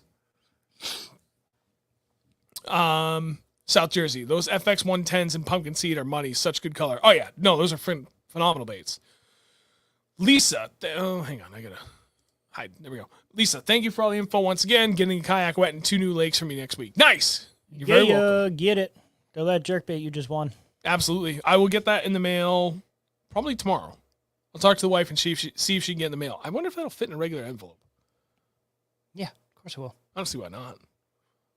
Should go in the mail. Oh, Lisa, email me your shipping address again, please, because I might have it, but I have a lot of emails. So if you could send it to me, please, it would really make the process quicker.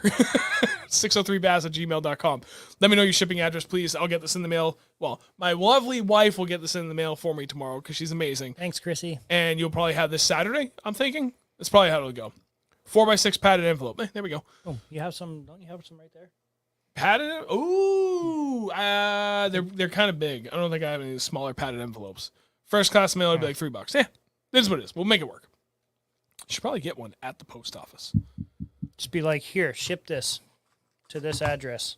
Yeah. Thanks. Here's $5. So, side note, thinking about things for the channel. So one of the things that I bought with the money, profits we made from selling products and stuff, like hats and t-shirts from the expo, essentially. Well, t-shirts from the expo and hats at the expo, and since then, I bought one of them fancy thermal printers for shipping labels. So you actually feed in the adhesive back shipping labels, and it's a thermal printer because my printer's ink is expensive. And I finally bit the bullet. I found a good one on Amazon for like $130. It arrived today. No more cutting the ones out of paper. I plug that thing in. That's what happens when you cut. Yeah, they smash his thumb. So it's going to make things a lot easier because we have 59 total, 59 of these hoodies total, but we're probably only going to end up shipping about 30 of them. But still, that's 30 individual orders we're going to have to pack. By the way, we still plus have hats. I don't know. We don't have any more of these. No, these are coming next. This is one of the things that, like, when we're talking about social media. AK limited edition. Let's elaborate on that. There's going to be more things coming. What we're trying to do, just because this stuff is expensive and it's always a risk, right? Like, it is and it isn't. You guys are amazing. You've all been supporting us and buying pretty much everything. Like, I still have a fair amount of hats, but we also haven't been promoting it as hard. It seems like every time I like just post about it, all of a sudden we get an influx of sales. So that's on us for not continuously telling people about these things. We will get better with this. If you don't have post notifications turned on, like especially on Instagram, because I post pretty much literally everything we do on there, whether it be a story or a regular post. If you go to our profile and turn on notifications for both stories and posts, you'll never miss things like this. I strongly encourage you do that. And then same thing for Facebook. If you're following the 603 Bass page on Facebook, I think you actually have to be specifically following it to get notified when we create posts. Those are the two spots. When we post specialty drops, like this hat, we only had 4 made. It is amazing. We're going to do a special run of those. We'll post about it. But you won't know about it if you don't have notifications turned on. It'll go on Facebook and Instagram because those are the places I can also post a link to the stores. So there's that. But yeah, with that printer now, because I've got like 80 t-shirts and probably 30 hoodies that are going to be shipped, plus still more hats we had to sell. I was like, that's an easy reinvestment back into ourselves. Just get that actual like thermal printer for actual like adhesive back shipping labels, print, peel, stick. We did not. We didn't practice that. No. Well, it's like that day we were fishing with Steve down in Mass. And he was like, yeah, you just fish up there into the thick of it. And we were both like, into the thick of it? Oh, yeah. Like, perfectly synced. I had the video somewhere. I wonder if it's on my phone. It was funny. You actually sent it to me. I got to make a video out of it. Did I? I need to make a bunch of videos out of it. Yeah, you did. Well, I don't think I had the into the thick of it in the video. Did I? Oh, I don't know. I think I cut it out. Anyway. John Mango, did you guys throw a chatterbait that day you crushed from the jerk? Sunday. I threw it for a few minutes. Not at the second pond. No, we knew they were going to bite the second pond. And for me, I wanted to only fish the jerkbait. I needed a confidence boosting day in that. At the end of the day, I was like, hey, confidence rebuilt. Big time. Wait, do you guys have any other questions for us, by the way, as we're like on this? I know we kind of covered a lot. We bounced a little over the place. I apologize for that. I was hoping to be a little bit more structured. There's a lot to talk about. Plus, I just like talking. We were just kind of chatting tonight. Yeah. Sometimes it's nice to just kind of keep it loosey-goosey. But is there any other specific questions? There's a few more things we can talk about, but I just want to make sure I didn't miss anything from earlier that you guys had for questions for us. I'm going to enjoy my rum and Coke. This is not cheap rum, but since I don't... Oh, man. 1 second. Nope. Whatever they call it. It is... 1 second. Oh, come on. Kirk and Sweeney. Delicious. So they have... Can I just smell it? Sure, you don't want some? No. Okay. So they have... Sounds really good. What, an 8-year, 15-year, and 25-year? And I can't really drink beer anymore because I'm pretty sure I have some sort of gluten intolerance or whatever. Pretty sure? Okay, yeah, I have some. There's an issue with me. There's a lot of issues with me, but the gluten thing is kind of relatively new.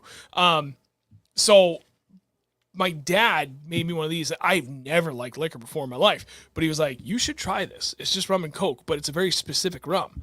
And it was the lowest year, which I think is 8-year. And I was like, whoa, that's good. So then for Christmas one year, this past Christmas, I got him the 25-year rum from Kirk and Sweeney. And I had a sip of it. You know, of course, bring it over for Christmas, right? He's like, hell yeah. He cracks it open, pours me a glass. I'm like, that's like next level good, smooth. So I bought a bottle for myself. It's nice to have a drink every once. That's 25? Mm-hmm. No. Not doing it. I don't pour it heavy. I'm done drinking. It's real light. Okay, here we go.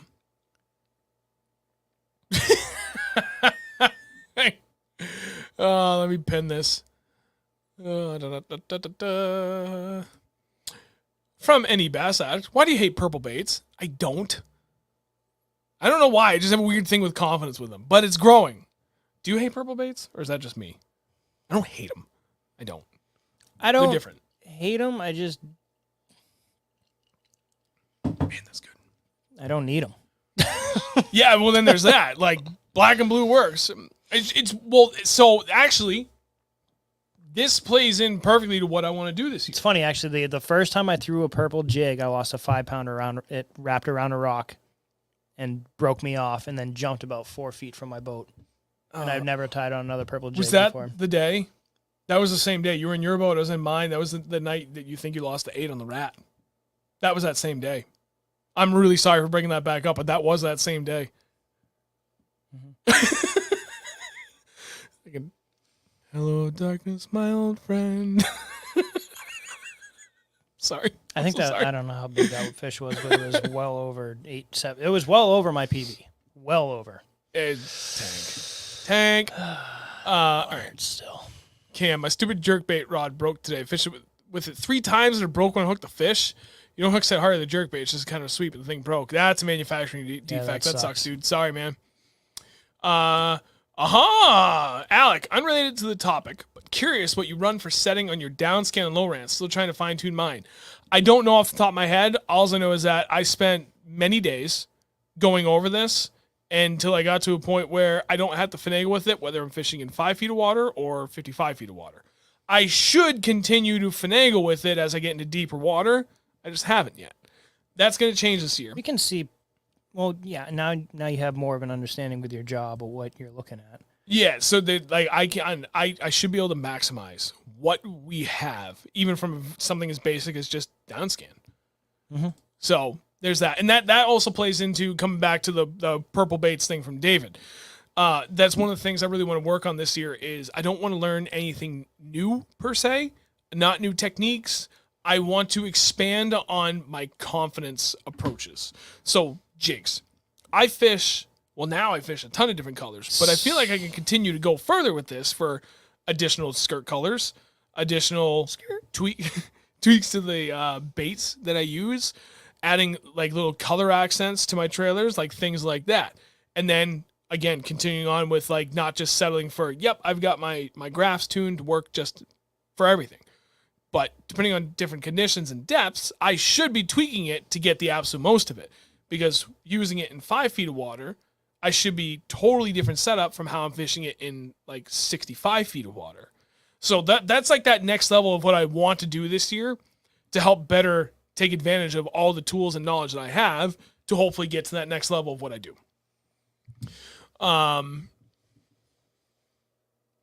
To be honest, I don't mind that it shows you're into what you're talking about and reading chat comments and engaging. Hey, thank you, South Jersey.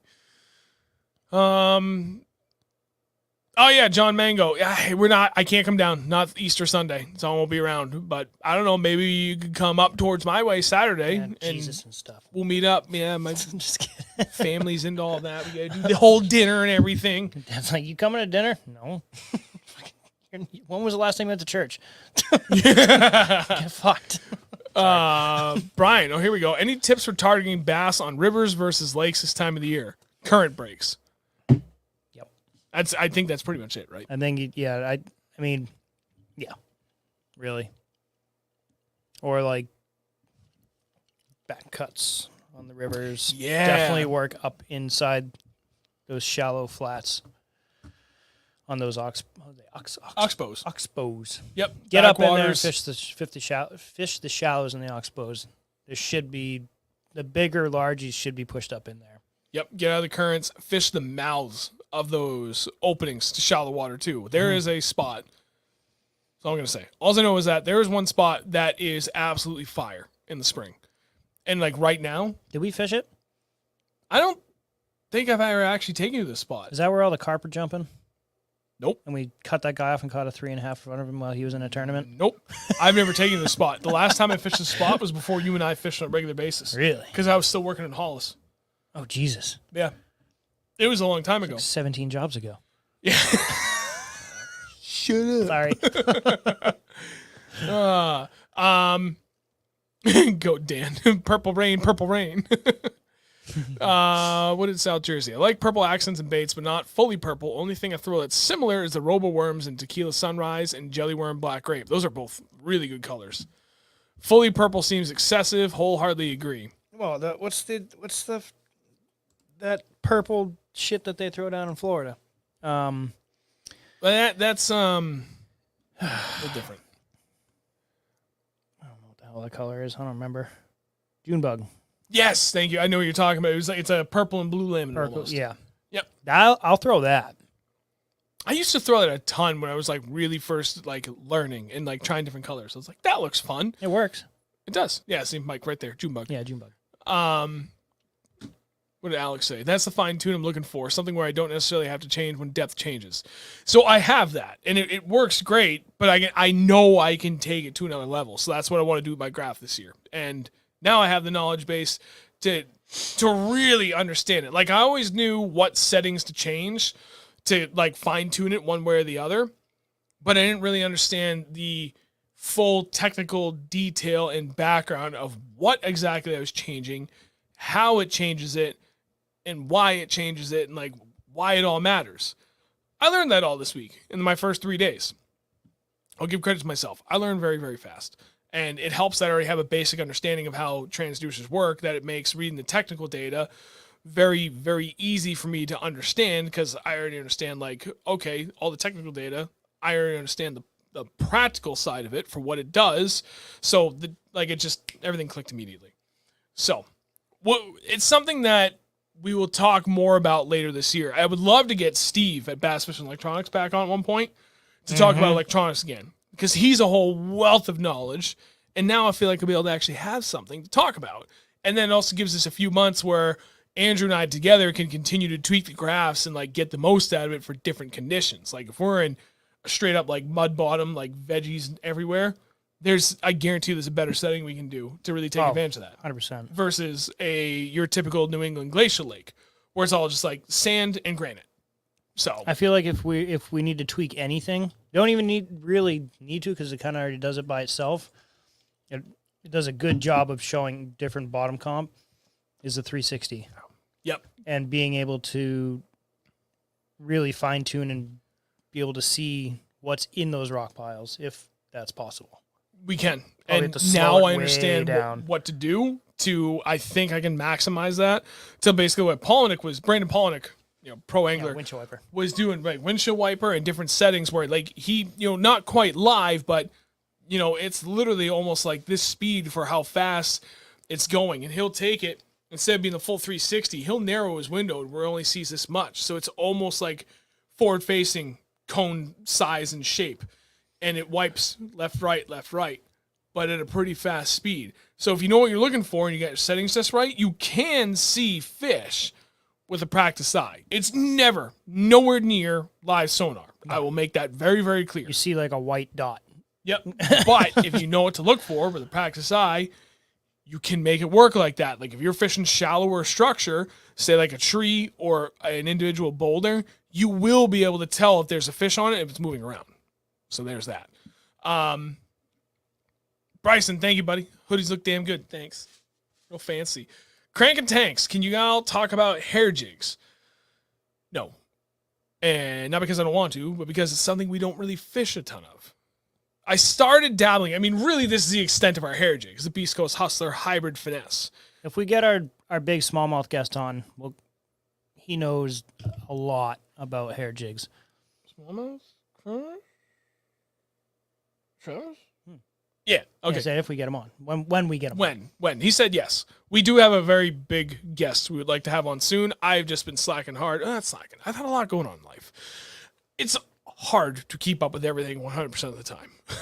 So I need to get him on here. I just need to send him an email and schedule it. I know he's got one of the opens this week, but I'm hoping if I send the email this week, he can respond and we can plan for maybe not next weekend, probably the weekend after if I had to take a guess. Somewhere in the next 2 weeks, we can do another smallmouth specific episode. We can bring him on to talk about hair jigs. He's really well versed in it. Or we get Sean back on because that dude lives and dies. Yeah, he does. He sure does. So that would be another resource to have. So Can we talk about it? Not really, just because we don't have the experience with it, so it's not something we feel like super confident talking about. I'd say fish it like a Damiki or like an Okashira. Yeah, pretty much. Yeah, just to hold it over their head. Yeah. Crank and tanks. Y'all should talk to Mike Levino. I have heard he is exceptional with a hair jig. Who? I had to tread carefully with what I say. There was a negative experience, none of which I had anything to do with whatsoever, but it was absolutely directed at me for really just it. What I'm not getting into it because I don't put any of my time or energy into that. So maybe I'll never say never, but right now, no, that is not in the plans to reach out to that person. It was not good. I don't remember him. I'll elaborate later because I won't do that. I won't do it. I will not get into anything in the past with things like that because I always leave the door open for things to get better and have positive experiences and to make amends for things from, let other people make amends. I have made amends with everybody I've ever had a bad experience with the last few years. Literally everybody. No, you haven't. I just keep my mouth shut. I think people are scared of me because I'm so nice. Yeah. You're that quiet, like, Yeah, I'm a fucking psycho. That's great. I'll break your neck. Ron, didn't know you could use spinnerbaits around timber. Buzzbait too? Buzzbait, yes. That'll deflect around it pretty well. Spinnerbait around timber? Absolutely. My previous PB was on a spinnerbait, fishing around timber. Dude, you get that thing to deflect around wood right now? Hold on. Because you're going to get trucked. It's going to be great. Cam, I forgot you did throw that, though, by the way, this weekend. I did, because the conditions were right for it. Dude, you get like that warming trend, water's getting closer to 50. Like 50 and up is where I really have confidence in the spinnerbait. And the wind was hammering at this point. It was like 4 o'clock in the afternoon. The wind was blowing into like a prime area. That all day. Yeah. And I looked at him, I was like, yep, spinnerbait. But no, they didn't. He's like, I'm tying it on. I was like, spinnerbait? Cam Yates. Oh, dude, I forgot to say this. I caught a fish and it spit on a rock. Full on, like 2-inch diameter rock just lodged in its mouth. Probably caught it on bottom contact and you ripped him up as soon as he inhaled it. Right? Yeah, it was probably like it hit and that fish was like, oh, here I come, and just scooped up everything with it on the way. He's fighting his way up. Everything about this sucks. I think I was probably chasing it for freaking 6 or 7 minutes. Come on, son of a bitch. Oh, there you go, South Jersey. What's interesting is bass and other fish and animals will eat rocks to help with digestion. If they have a blockage, very crazy how they would know to do that. Yeah, like dumbass loons. Yeah, I was going to say, just like loons. Here, eat this. Mike, a Sharon show would make me very happy. It would make us very happy, too. We loved having him on. He enjoyed being on. I know we're all open to it, so I can see him coming back on. We just got to send out the invite, make it happen again. I love Eric. I would love to have Ben Nowak on. That dude knows his stuff when it comes to smallmouth. That guy, it's one of the few channels that I will watch on a semi-regular basis when I have time. Him and Smallmouth Crush are like my two go-tos for like regular YouTube content, specifically about smallmouth. For largemouth, I usually watch like literally everything Polinick throws out, I watch him. Mm-hmm. But when it like smallmouth, like that's the stuff I really like to watch for a lot of reasons. And those guys are great. Just another northern bass fisherman. Dude, dream... Which is watching him is like, that's what we do. To a T. My dream would be to have Polinick and Dave Mercer. Those are the two big ones because they're northern anglers. And Mark Zona. Mark Zona, yeah. Polinick for sure. Zona and Dave Mercer. Mm-hmm. In that order. I would kill. Actually, you know what? I'd probably put Zona before Polinick, only because I've been watching Zona longer, and they're great people. They know how to explain things. They're really good. They're engaging, and they have lived this northern bass angler life their whole lives. I would kill to have those guys on it as a guest, but at the same time, I would be like, can we just like talk for a few hours some night before we do the show so we can kind of get on the like? I just want to talk, right? Wait, sorry. What did you say? I wasn't listening. I forgot. I would love to have those guys on. Yeah, that would be great. South Jersey, we had Epic Eric on. We're gonna have him on again later this year. We talk about cranking again. He was an awesome guest. Absolutely one of our best guests we had on. That was like, what, 5 weeks ago now, I think?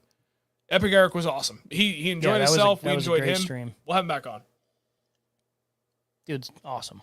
Wow. Okay, we are falling behind. Okay. Craig and Tanks again.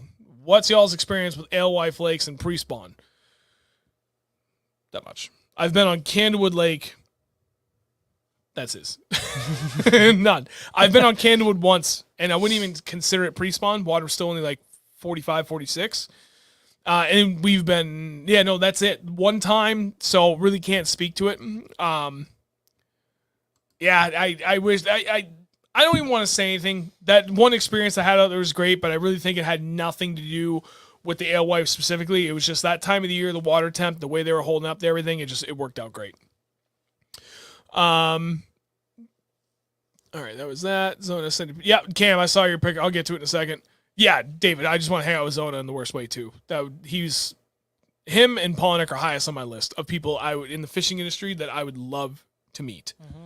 That would make me very happy. Oh yeah, for sure. John, Ben will 100% come on. I should reach out to him. I don't see why not. He would be another, it would actually be really cool to have maybe not back-to-back-to-back weeks, but pretty much back-to-back weeks of smallmouth specific topics. And it would be cool if we could have Ben, and then we could have the other guy we were talking about. I don't want to say his name just yet because I want to keep that a surprise. Then we have TJ from Smallmouth Freaks back on too. Because then we'd have everything covered. We'd have 3 guys, one specific to the Northeast who is an absolute hammer. He fishes everywhere from southern Vermont all the way up to Lake Ontario, Lake St. Lawrence River, Lake Champlain. He spends a lot of time up on that water. Yep, and he knows his stuff. Also from a big bait perspective too, so he'd be a great resource to have on. And then you got the other 2 guys who have got the entire spectrum of traditional tackle covered as well from different regions of the north. So having those guys on would also be huge. Yeah, Andrew, Eric's crankbait room is absolutely out of this world. That was awesome. And yeah, the Zona's Aaron Martin tribute video was very, very amazing and touching. Yeah. Dave. Yeah, it definitely was. Dersh. Help me out here. Wow, it is 10:04. Okay. This has been a great night. We appreciate everything you guys have done for us. I'm going to take another sip of this. Like it so much. See you next week. I almost wore that. I almost missed. Stupid mason jars. My wife needs regular glasses. Anyway, any last minute thoughts, get them in now. Otherwise, we'll wrap it up. I see people are starting to drop off a little bit anyway, and it is getting late. This went a lot longer than anticipated, but it was a great conversation tonight. So we appreciate everything you guys did for us. Again, congrats to Lisa for winning the Jackal Rearrange 110. Thank you again, David, for hooking us up to give that away. Next week, we'll do the Mega Bass 110 plus 1 Junior. We'll give that. We'll do a raffle for that. Okay, sorry, Dave. Merrimack River Fisherman would be great. Dersh. Oh, yeah. I think you had told me about him before. Okay. Yeah, otherwise. Oh, yeah. If you're still here and you haven't done it yet, drop a like on the stream. I forgot to ask that early on. For those that did already, thank you very much. Greatly appreciate it. But if you haven't done it, go ahead, hit like on this, please. If you're watching this after the fact, when it's live on YouTube, drop a comment. If anybody wants to circle back and leave a comment too, likes, shares, comments on it, all of that helps the algorithm with YouTube, and it helps us just reach a broader audience, and everything's good. For those that donated tonight, thank you very much as well. And yeah, Dave, the Merrimack River is a major water. We fished it twice. Maybe I'll go there Friday after work. Maybe we go there Saturday. David, are you still here? Do you know that river stretch where it's safe to run? I know a spot we could go. Sketchy. Yeah, but don't forget the Wicked Custom. Oh, the Working Class Zero drop. I can't, man. When is it? When's the drop? I kind of want to do it. I love those swim baits. They're so good. I really need that. Anyway, South Jersey, thank you very much, buddy. Appreciate it. You've always been a phenomenal person to hang out on the stream, ask a ton of great questions. You're here pretty much every week. We appreciate you. Good enough for me. No, you gotta go down towards you, buddy. I know information that will change your mind. Andrew caught a giant fall fish. Oh no, was it a sucker? A sucker on the 8-inch mag draft. In the anus. Right. Oh yeah, it was right in the butthole. Right in the anus. Probably Friday at 9 for the drop. Okay, screw drop, go fishing. Yeah, then there's that. I do have enough baits. My wife says the same thing. Okay, thank you all for watching. Greatly appreciate it. Andrew, signing off. Next week, tentative guest. Tentative. I ain't going to say anything yet. There's a couple of different people we can have on. We're going to aim for a guest, but right now nothing is set in stone. As far as gear, follow us on social, both Facebook and Instagram. Turn on post notifications for Instagram. On Facebook, make sure you're actually following us. When we post them, I guarantee you these hoodies are going to disappear immediately. They're the Aftco Reapers. It's going to be a great price, $65 without shipping. Shipping's probably going to be another $10 to $12. Sturgeon. Keep that in mind. These hoodies retail for $60 with no logo on them. This is a great deal. We were thinking a little higher, but we decided, you know what? Let's make sure they sell. So if you guys knew what little profit margin we're getting on these, you'd wondering why we're doing it. But we're going to make this happen. We just want to get good product in people's hands. There's limited quantity. Don't miss out. There'll be a ton of t-shirts too. So if you don't get a hoodie, there's at least a t-shirt. Literally the same color schemes. There's that. I'm done. Andrew, do your thing. All right. See ya. Next week, we'll be sitting in these two chairs, just like every week, just like every Wednesday. 8 o'clock at youtube.com/603bass. I fucked that all up. Have a good night. See you next week. Same spot, same place. Later, bye. Love you all.